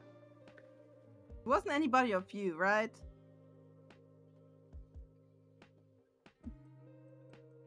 Maya? I did not me. Shelby? Shelby? I don't actually remember if I did that. Officially, I believe I officially- did. I believe I did. I don't remember who actually did. Same. Officially what? Officially, no one did. Oh, no one did. I just one put in it this group. in. Oh, then I was Just stir shit. Stir shit. What? Officially speaking, But the it was gods did probably it. one of the Blame gods it that on the did it. gods. I'm gonna say Hermes did it. Who Wonderful. did we That vote for attention's- then? That attention starved little. No. You, party people, you know how much I hate, like, standing in front of a crowd. It's Also, true. and like, quick glance to Penny. It would be kind of distasteful. Let's go. True. So Lucas, Aaron and Lucas as queen and king. Yeah. Definitely. Okay. You put the ballot in, and as Nyx promised, at the coronation ceremony, we have the look of Bermuda puzzlement on Aaron's face and most of the audience, as Aaron is declared Anna Festival Queen, out of nowhere. At first, they're like, hang on, do you mean king? And they check the other envelope and they're like, no, this is definitely queen. So he's got this kind of petite crown on his head that doesn't actually fit his head properly. It's kind of a little bit too small. On the reverse side, you've got the king crown, which is on Lucas, which is a bit too big. Kind of comes down to his forehead, more like a circlet. And to be honest, Lucas is just having the time of his life. He can see the crowd. Like, you notice as he's walking around, his hands are out. He's very grabby as he's like grabbing things and looking at them. I mean, like, so that's what that looks like. Or that's what that colours looks like. Because one thing you've got to realise about Lucas now that he can see, he has no idea what colours are what. No one ever trained him what blue and yellow and green was, because what's the point in telling a blind kid this is the colour green? It means nothing to him. He's kind of like very starstruck. Like the idea that things can be shiny, that like light can bounce off things, that there's liquids that you can see through. Like he... Lucas, have you ever heard of our Lord and Savior, glitter? What's glitter? Oh, wait till you find out. Shelby, Wouldn't you Shelby- don't have your... Yeah, Shelby, you don't have a glitter on you, do you? She has a cannon. Shelby is always prepared with glitter. What color do you I need? just- You just want to show all of them to Lucas. You would just have at least 3 like tiny pots of glitter and shove them his way. Like, yeah, this is blue, this is green, this is pink. Every single series I do, somehow, glitter always gets in somehow. That's kind of how glitter works, Hedge. Somehow. Not even when I want it It to. just gets everywhere. It does bloody get everywhere. Yeah. You see that he takes the glitter, looks how shiny it is, and takes the pots up on with him on stage. And as he's crowned king and celebrates, he opens the glitter containers and just throws them at the crowd. And all the crowd are just like horrified at the idea of this cloud of glitter coming towards him. Lucas looks in awe as all the colours kind of mix together and the light bounces off them. It kind of almost looks like astral energy, the sort of stuff that he was used to seeing the world in. So there's this weird look of both awe and acceptance. Before the cloud kind of like hits the crowd, and there's a lot of groans and moans, and I'm never getting that out. Oh God, it's in my hair. This stuff just keeps multiplying.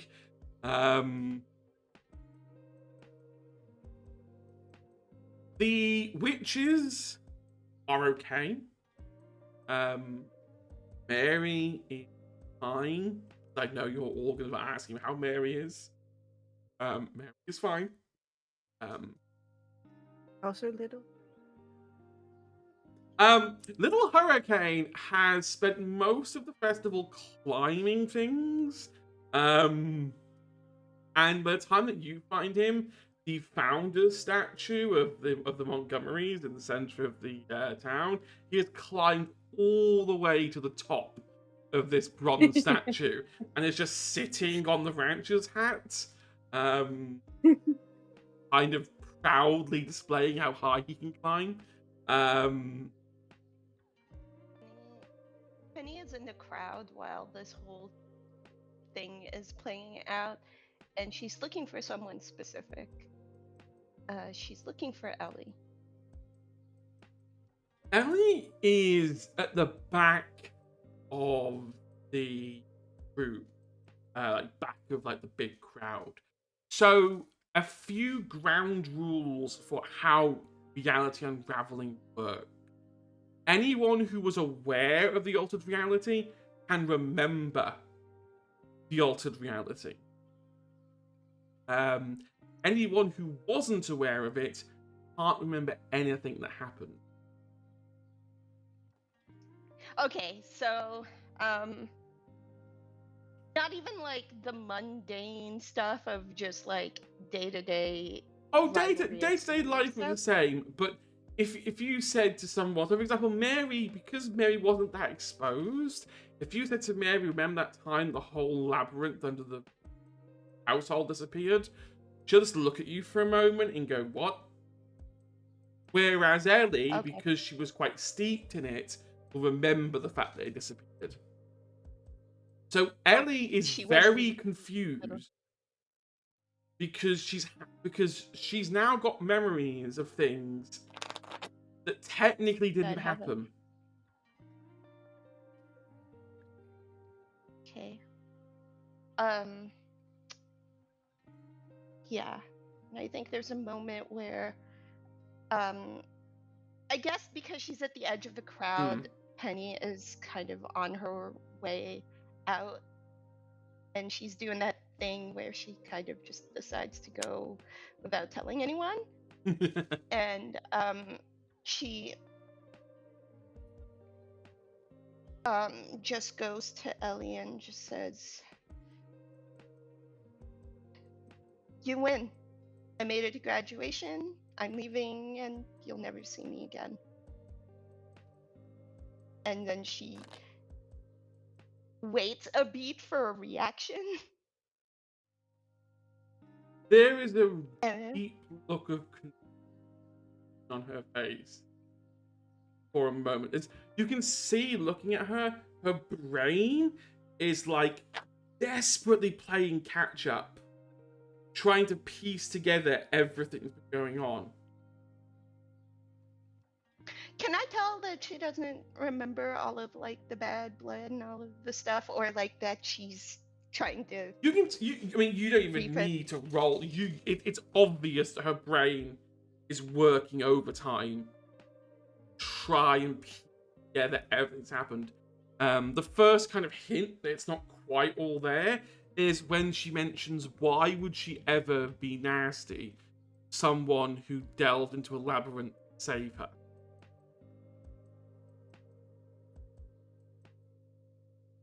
Penny's face looks surprised, as if she didn't expect Ellie to remember that she did something your nice magic for die. her. Just my magic die? Just your magic regular die. magic die? You expanded Wait, magic regular die. magic die? Or... Okay. Oh. Alright. Oh, I don't like that. I rolled a 1. You can throw your adversity Feels tokens bad, at man. this. I don't need them anymore. I'll throw all 10 of them. I rolled an 11. You'll need another 9? Everyone just throws their adversity tokens at Penny for the last roll. 11, yeah. Someone has rewritten Ellie's memory. Can I tell with my... The Furies have rewritten her. More specifically, they have cut out every single mention of themselves, as well as any time in the past 12 months that she's been nasty to any of you. Wow. as far as Ellie can remember in her hazy memory, you've never been friends, but you've never been enemies, and you coming to save her, she actually kind of is sitting there going, hang on, is this the start of a friendship?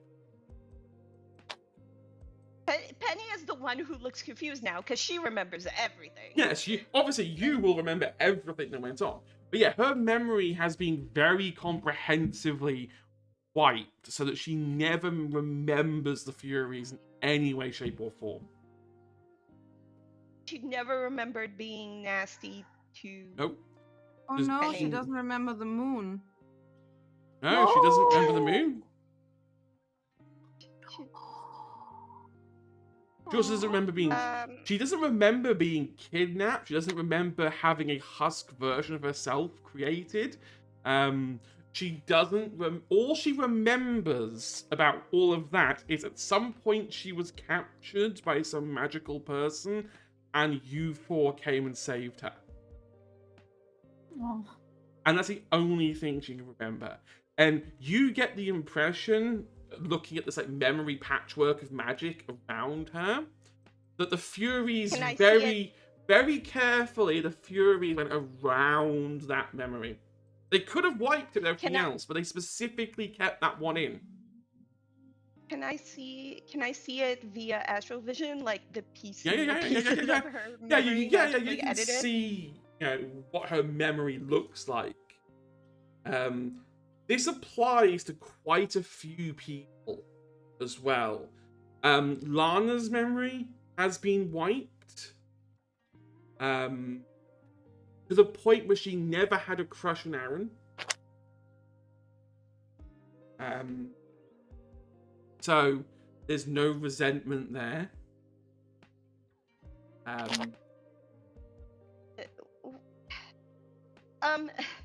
Penny attempts to gracefully backtrack and just try to gracefully backpedal as she's picking up this information, and she's just like, oh well, being as close as you are with your brother, I just thought maybe there'd be some weirdness about the fact that we've been seeing each other. No, my brother's staying behind for a year. He wants to keep an eye on me. I don't know why. He's always been overprotective after the whole labyrinth thing, but I can understand why. Also, in any case, I kind of secretly think he doesn't want to go to college anyway. Sounds like a thing for him to sort out. Well, I kind of know because I kind of read his diary. She looks like she's about to say something, and then she kind of, in realizing mention that he says he has a girlfriend, but the hilarious part is he never mentions her name in the diary. It's almost like I think he knows I read it. Yeah, Penny realizes that there's no bad blood, no bad vibes, and she's about to say something, and she just says, so what does it say about his girlfriend in there? That they're a really sweet person, and that he's going to tell her that he's not going to college because he's going to do a gap year here to be cool, because look after me, and if anyone asks, that is the give them. But what he's not telling his girlfriend is that once she declares which college she's going to, he's going to move over there to be with her.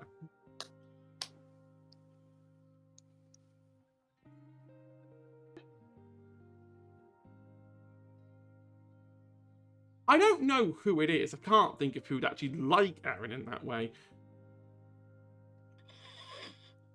There's a list. There's a list and it's one person. There used to be a list, now it's just one person. um, yeah, that's interesting. Penny is just like short circuiting a little bit and just says, "Well, I hope it works out for your brother, whatever he decides." And she, like when you try to do something and it doesn't work out the way you planned, kind of that feeling of like, well, that was unexpected. She just kind of walks away from that exchange, like looks over her shoulder at Ellie and just says, "I guess I'll see you around, when I'm home for holidays and stuff." Yeah, Whatever. we'll have to hang And out. she shrugs. Yeah, of course. Like in her brain, she just feels like this is so weird. Like, the internal monologue of like, this is so weird, but she's, adjusting to the new reality and responding with words like, okay, this is my new reality. But her brain is just trying to figure stuff out that everyone's having fun with this festival stuff, and she's kind of just retreating. So, post festival, the weeks, because you've still got summer together. So, firstly,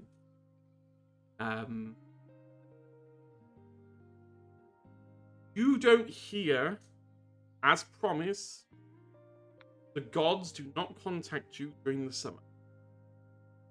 If you try and contact them, you get the equivalent of their voicemail.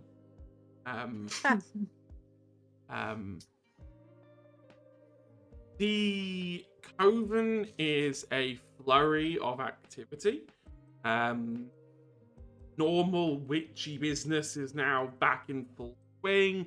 Amanda is actually now very busy with her job, so she can't start causing problems to people because she's too busy entertaining people, delegates from other covens, or she's patching up relations with Magi. She is completely, so she can't cause any problem. Mary. So, you'd say she's distracted. Very distracted. A few important things happen. The first is Mary asks Shelby if Shelby wouldn't mind being a childminder for Hurricane. She could definitely use the help looking after Miles. Bit of time off every now. Working as an ER nurse is extremely stressful. And sometimes just wants to go home and relax. And Miles makes that difficult. And Shelby seems to have an affinity for both Carlisle and Miles. As you kind of predict, Carlisle drifts away from his mother over the coming month and starts to kind of get caught in Mary's orbit. The Montgomerys still keep Carlisle very much at arm's length, even though he's not his mother. But he's generally okay. Lucas is still having the time of his life, and never will stop.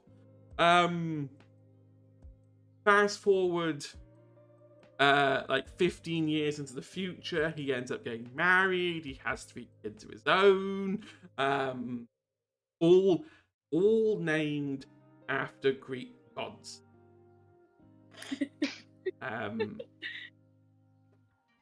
Try and explain to your school that your name is Thanatos.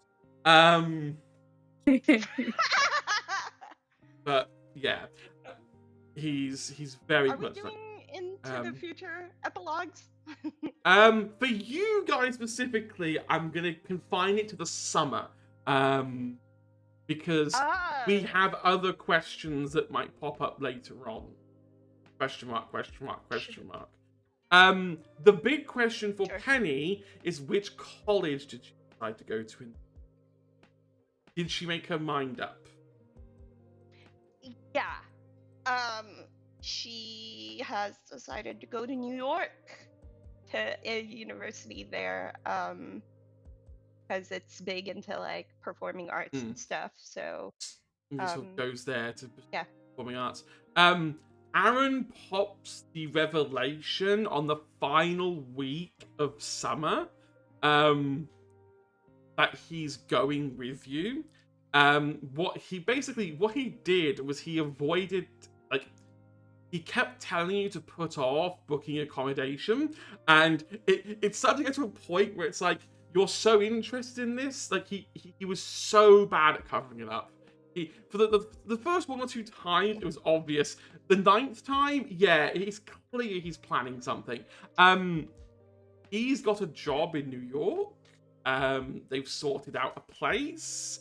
That's all sorted. He is going to support Penny through her studies. Okay. Because that's what Penny needs. My other thing for the summer is that having pieced together her new dynamic with Ellie, she spends the summer like essentially whatever she can pick up of like constructed memories, she just kind of plays along with it. If Ellie says they're the best of friends, they become the best of friends, and she just it's not that she's like gaslighting her into thinking that reality is a certain way, but she accepts whatever Ellie thinks of reality and what it is, and just doesn't tell her she's wrong. She doesn't question it. So like reverse gaslighting? I don't know how that works. Anyway, she's just anti-gaslighting. Yeah. She doesn't do anything to disrupt it, and like I don't know how Aaron reacts, because I'm sure Aaron remembers. Aaron remembers everything. Yeah. He very much follows the same track as you, as like, just accept what she's saying. There's no point even risking trying to burst that bubble by saying that she's wrong. No, she never. I think they're both in agreement that this is the way it needs to be. Oh yeah, for sure. So they both support it, and now the rest of the group. Well, I mean, you know, her core group is always going to be her core group, but they notice this change where like she's getting along with Ellie and her friends, and they're hanging out. Yeah. Remind me, because my memory is so poor. Felix is the other senior out of the squad. What did Felix have planned post-summer? Nothing. Was college ever going to be a thing? After a gap year, yes. He's waiting for he's waiting for Shelby and Maya. You specifically get an invitation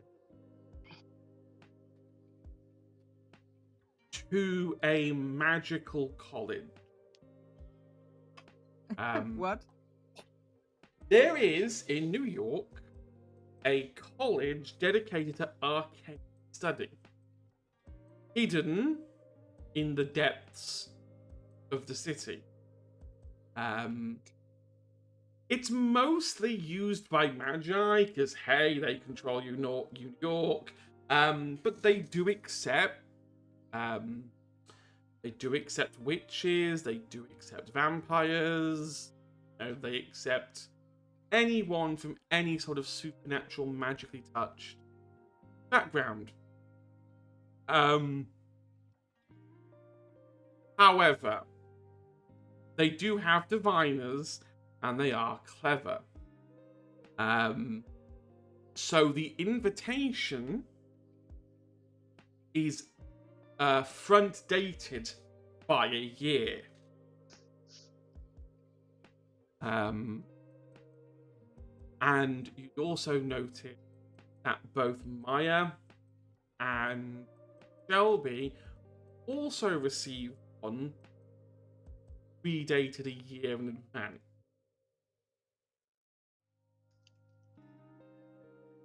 Huh. Well, look at this. As a question, is anything sus about the invitation? No, Like, you once if you reveal it to the wider coven that you've been invited, a few like things. he would go straight up to Mary. Mary, what is this? Mary reveals it's genuine. Reveals that she was invited, but turned it down, wanting to have commitments often. And that if you ever wanted to learn more about magic, that's the place to do it. Because obviously covens only ever teach witch magic, not other types of arcane art.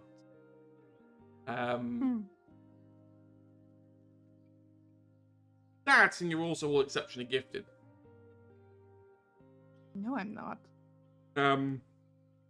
Mary also points out the rather convenient hole that you've all been invited to go to the same city that Penny is also studying at. And Mary reveals that because they've got some sway with the Magi, they could possibly get accommodation sorted for everyone collectively next year so you could all live together. The three of us, right? Because I believe Penny wants to live. Yeah. Well, not on her own. For the three of you, or the five of you, she specifically says 5. Mary's not stupid. She worked out what Aaron was doing before I think even Penny worked out what Aaron was doing. You can't fool Mary. Too clever for that. But yeah, the invitation is there for any of you to accept at the end of either your gap year or the end of your senior year next year. Penny will get a letter halfway through the next semester offering her a transfer to the college if she doesn't want to keep studying performing art. But there's no pressure. Penny looks at this letter, and so the thing about Penny that she has not told a single one of her best friends is that she's actually kind of been craving studying, focusing on her true passion and not having to deal with, hashtag magic bullshit. So she's thriving in New York. So I think if there's an option for her to defer enrollment and delay giving an answer, she'll keep delaying giving an answer and over again. Yeah, and that's fair enough. She also asks Aaron if he's gotten an invitation or if this was Aaron hasn't got an invitation. And Aaron's too focused on working anyway. He's too focused on providing for the two of you to even consider college or any kind of higher education. In fact, to be honest, he took a pretty shitty job, but he doesn't mind it because it pays for everything you need, and you have everything you'll ever need while you're in New York. So, in the grand scheme of things, to Aaron, it's a small price to pay. I think there's discussions either over the summer before they get to New York and stuff about his own kind of ambitions and his own kind of dreams. I think that in like as they approach kind of like the 1 year mark, she's trying to kind of get to know him more as they're living life and that sort of thing is kind of what she's Aaron looking doesn't at. have, unlike his sister Ellie, who is overly ambitious. Aaron is probably the reverse and quite under-ambitious.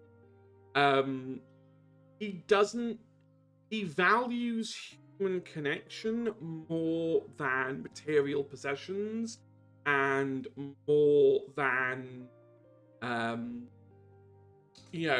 more than comfortable living. Like, to him, he's from the school of, I'd rather work hard if it means the people I love can work less hard. Seeing other people around me happy is what makes me ultimate. Even if I'm the one that has to work for. He's very pragmatic in that sense. Very open to abuse. Very open to someone with, bad intentions to come in there and, take advantage of the whole lot. So, in one regard, he's very lucky he found Penny. Yeah, Penny will fucking deck anyone who tries to fuck with Aaron. She's like, nah. Yeah. That's not good. But yeah, no, Penny is the kind of person that would go to bat for him. But yeah, Penny has a wonderful year at college with Aaron. Maya, you have a relatively... You have what I would call a relatively peaceful summer for all the things that happened in Maya's life in the past year. Maya had to, deal with finding her birth parent and what that meant for her. Having the two-parent situation. It took a bit of time for everyone to figure out what the best configuration was. And now everyone is really happy. Everyone gets to meet Maya, and Maya gets to meet everyone and hang around with everyone. There's no arguing over who's child. That's all water under the bridge. No one's to blame for what happened in the astral plane or anything like that. So you get to spend the summer sort of catching up with your birth parents and kind of piecing together their history and what happened and their magical powers and how that's interacted with you. And then get to go home and experience it all over again with your adoptive parents, who are just as fussy and just as, love and attention giving. Does Maya eventually accept the college application?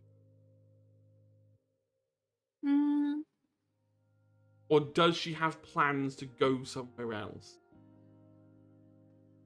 I think eventually Maya would accept it. You are the first over the next year to be contacted by Nick. You get the first contact with the gods. It's mostly an update. I mean, you've been feeling it anyway because now you're astral touched. Carlisle is doing a good job of maintaining everything on the other side. The city's a bit smaller. everyone realised that Carlisle couldn't administer something as big as that.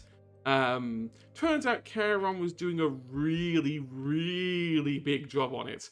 And Carlisle does not have god energy. He has to look after the place as a human would. He can't just wave his hand and clean every street in the astral plane. He has to actually get a broom and be like, okay, let's clean this. There are discussions about potentially converting Carlisle to demigods. It's become more prevalent in the past couple of years. Not years, well, year. The reason is because gods work on belief.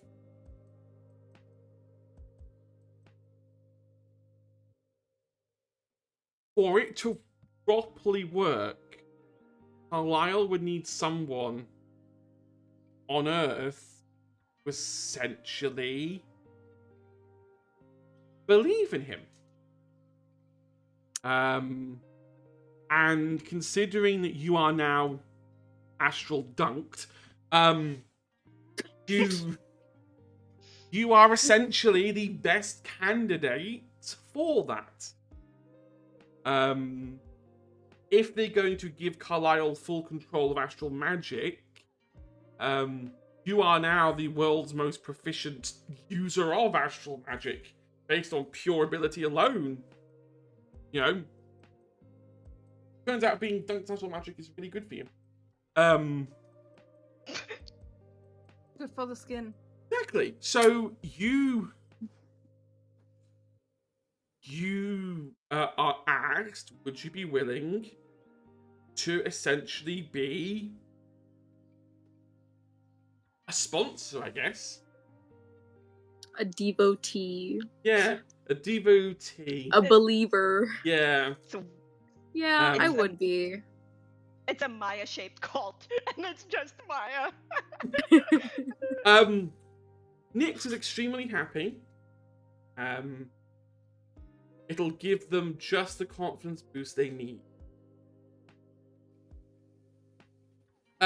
Slight question. We're trying to come up with a new name. For Carlisle? Yeah. So they may have drank the potion. Oh, okay. The next time you see Carlisle, they are female.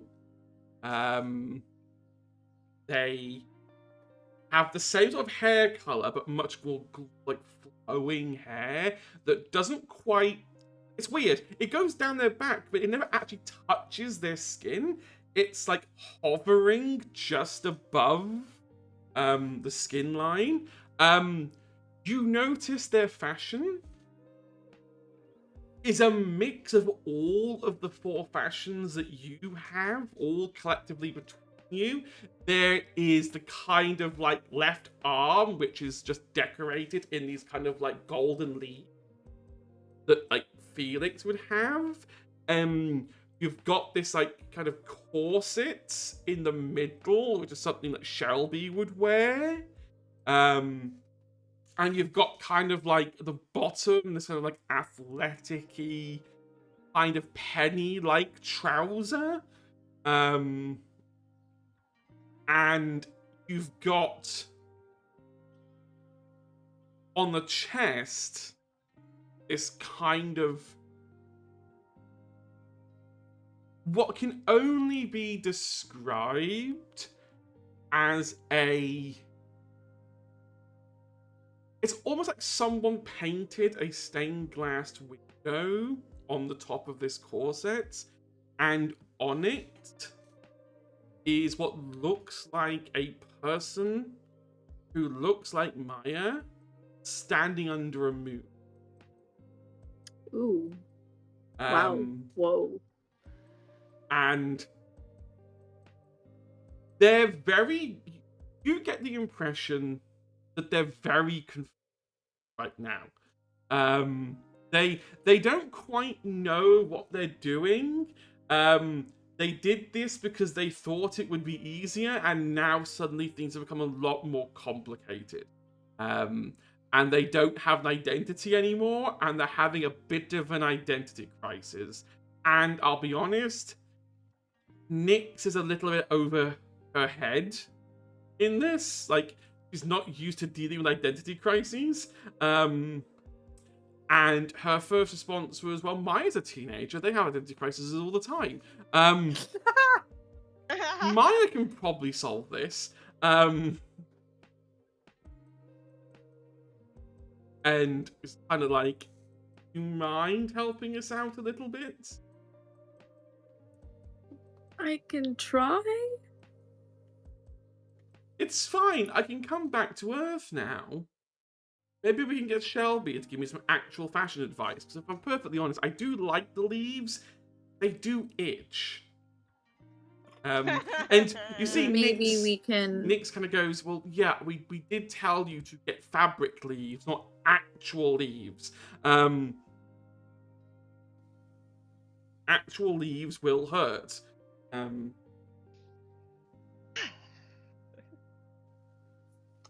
I mean, it's fine. I have all the time and space to think about all this. True. That's true. I'm sure I'll figure it out. I'll be honest, I kind of just got a little bit bored, like, not being able to go, like, being stuck only in the astral plane. Couldn't go up, couldn't go down, couldn't go to Earth. And this is the option that lets me go back to Earth without causing the end of the world. So... sorry? It's fine. I'll let you know when I've come up with a name. Yeah. Carlisle If is you- currently the one that's running. In the running at the moment. Early. Yeah. Yeah. Sounds nice. But we'll speak more in the future. It feels really odd to have someone who actually is devotee. Well, if you ever want to go shopping, That you know where to actually find sounds like a really good idea. I can summon things now. And you see that he summons a credit card. Okay.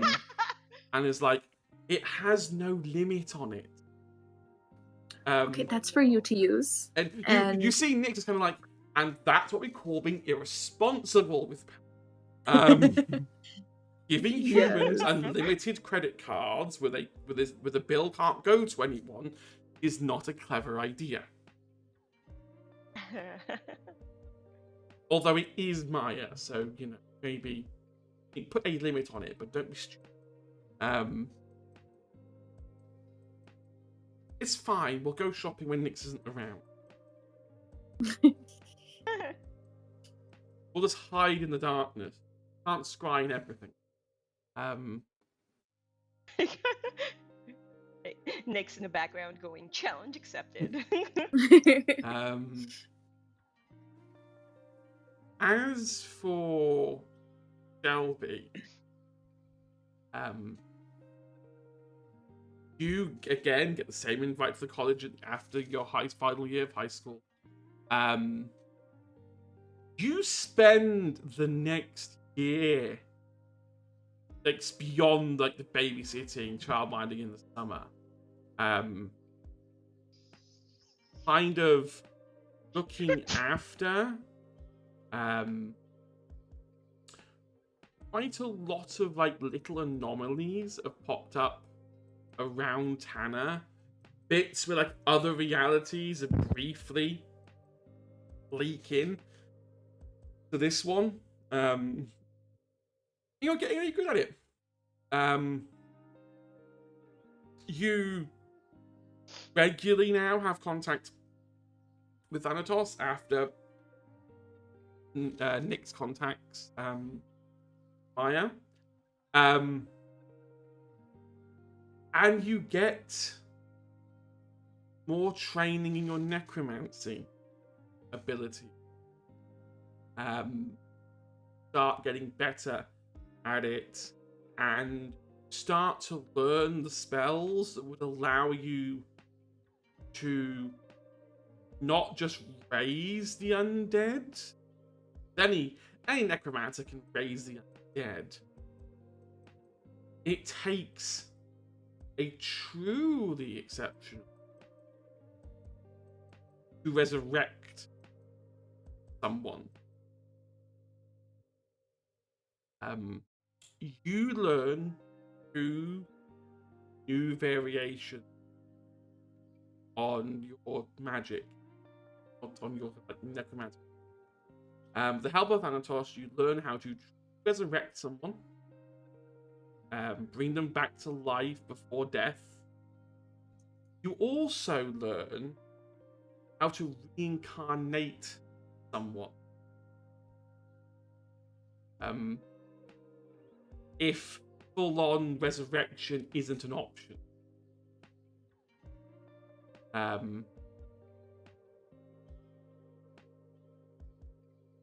Yeah, Hello Kitty Jesus. That is now going to be That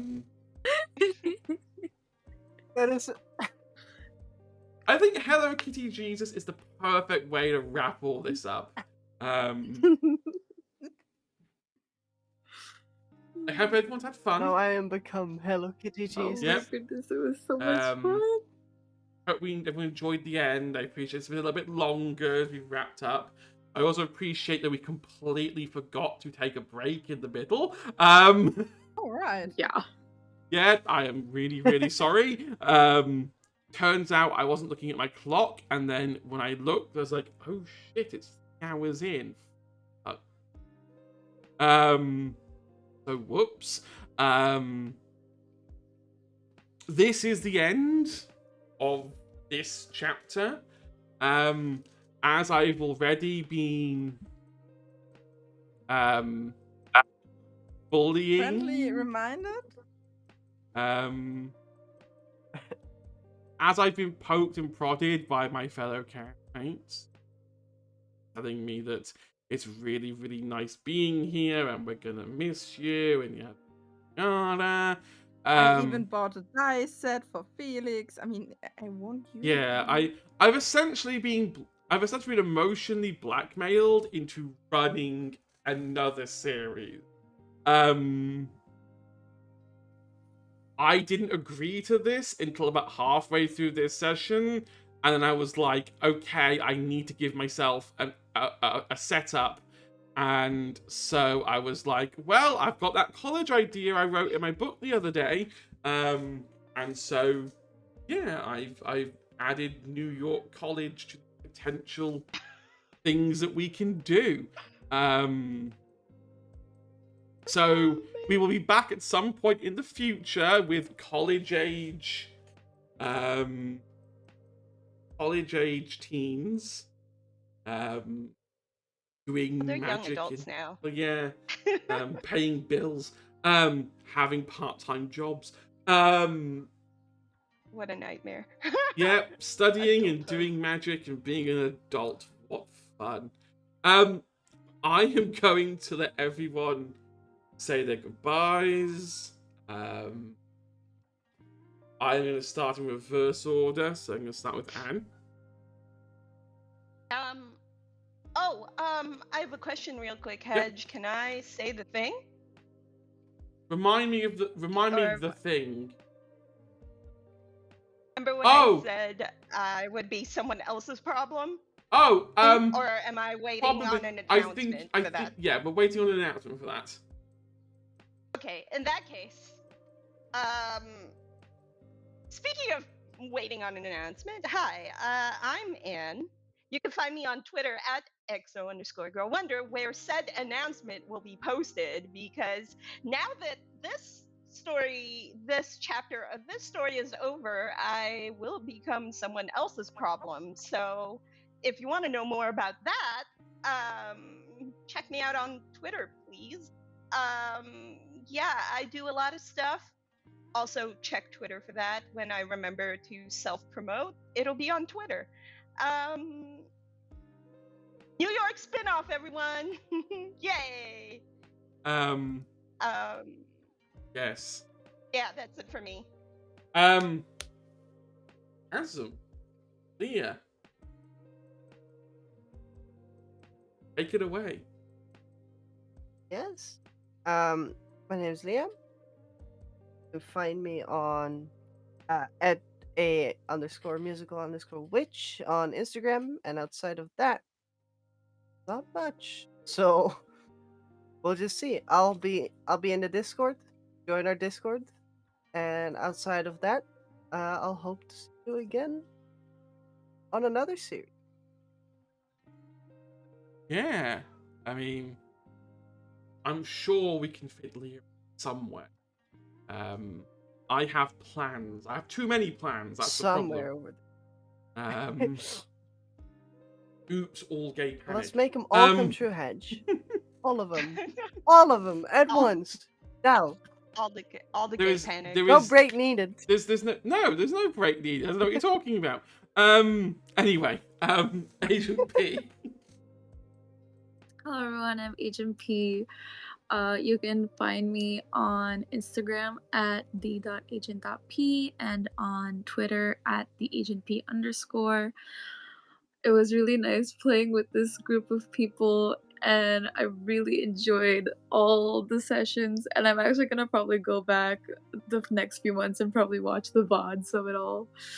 And just reminisce. But after this, you can find me playing for Roll for Good on the 18th of this month. And yeah, just look out for announcements on socials for that. Thank you, everyone. Last but not least, Bard. Hi everybody, I'm the Bard of Many Names, or Laura Verena Stein. You can find me on Filmmakers with exactly that name, as a German actor and voice actor. I'm writing scripts. If you want to see more of me on at a table at Mondays, you can find me at Panzer's tables, playing a thirsty sword-fighting lesbian, to be exact, the accountant of a space circus. And oh no, space accounting. Yes. The accountant of a space circus. Her name is Gretchen. She is very pleased to get to know you. Oh. And yeah, thank you everybody. It was a blast. I'm gonna start crying soon. Yeah, no, it's fine. So it's me. I am and will continue to be Hedgehog. You can find me on the internet at Hedgehog UK. I don't really.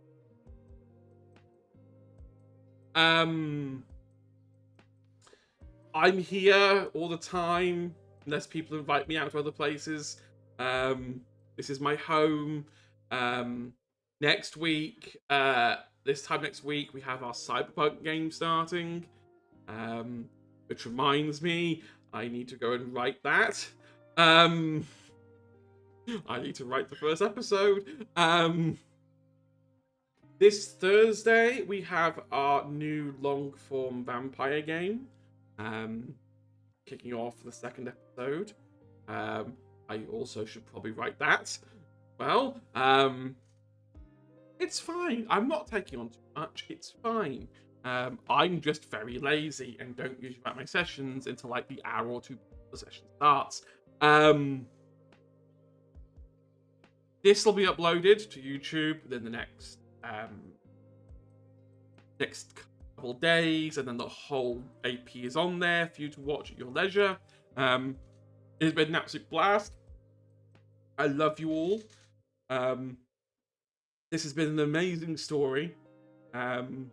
And a very personal one for me, because this universe I have been writing for about, what, 4 or 5 years now, collectively, with people like Carlisle and Miles and Lilith. We've wrote quite a fair bit, so it was really nice to kind of like explore it all through a different set of eyes that weren't mine and my writing partners, and it was amazing. We're gonna let you all go. Have a good night / morning / time zone, and we'll see you all again at some point in. I don't know when, but we will. Bye, everyone.